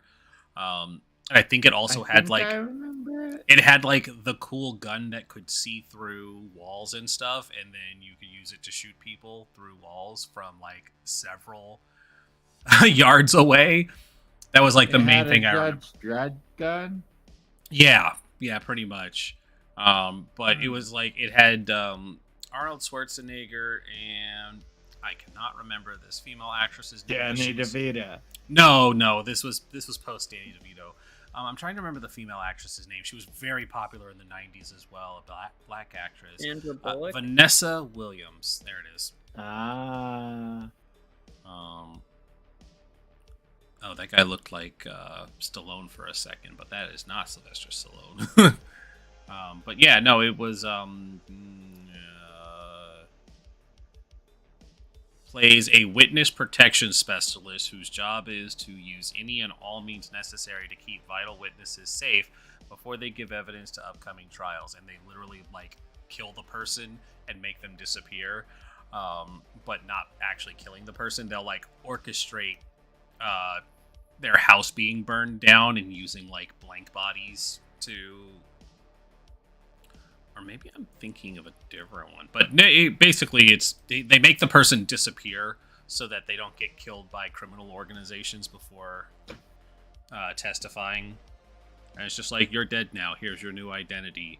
What about my husband? Oh, he didn't make it. That's the good thing about husbands. They never do. They never make it.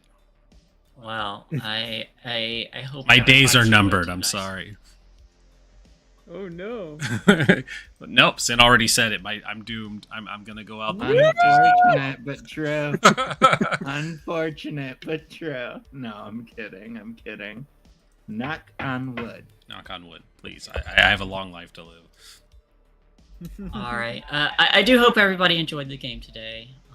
Yes. It was fun. Yeah, Very fun. I have points to redeem. I Yeah, got so- to flex my pointing accusing finger. You did. Oh. Thank you, everybody who came out. We were sitting at 8, I think, for a while, most of the time. Yeah, we were. Hey, that was pretty good haul. Yeah. Everybody, remember to get some HelloFresh. Use promo code POG Have Fun 12810. That's how I remember it anyway. Let's go, P-O- poggers. Be our little pog champs. Yeah, POGHF12810. Use that promo code to get 70% off the first meal for HelloFresh. It is really good. It absolutely is. It's been great dinners. I had HelloFresh tonight. Hey, Ooh, hell yeah. you can get more by clicking on the link. That being said, we're gonna go raid our good friend Valdrian. They are playing. I want to say Monster Fuckers, but that's not true. They're playing Monster of the Week, which might as well be Monster Fucker because there's a playbook for it, and I know Pat has played it, and I have made a character for it before. Didn't you do the Pararomantic? Me? Yeah, for Monster Hunter or Monster of the Week. Oh yeah.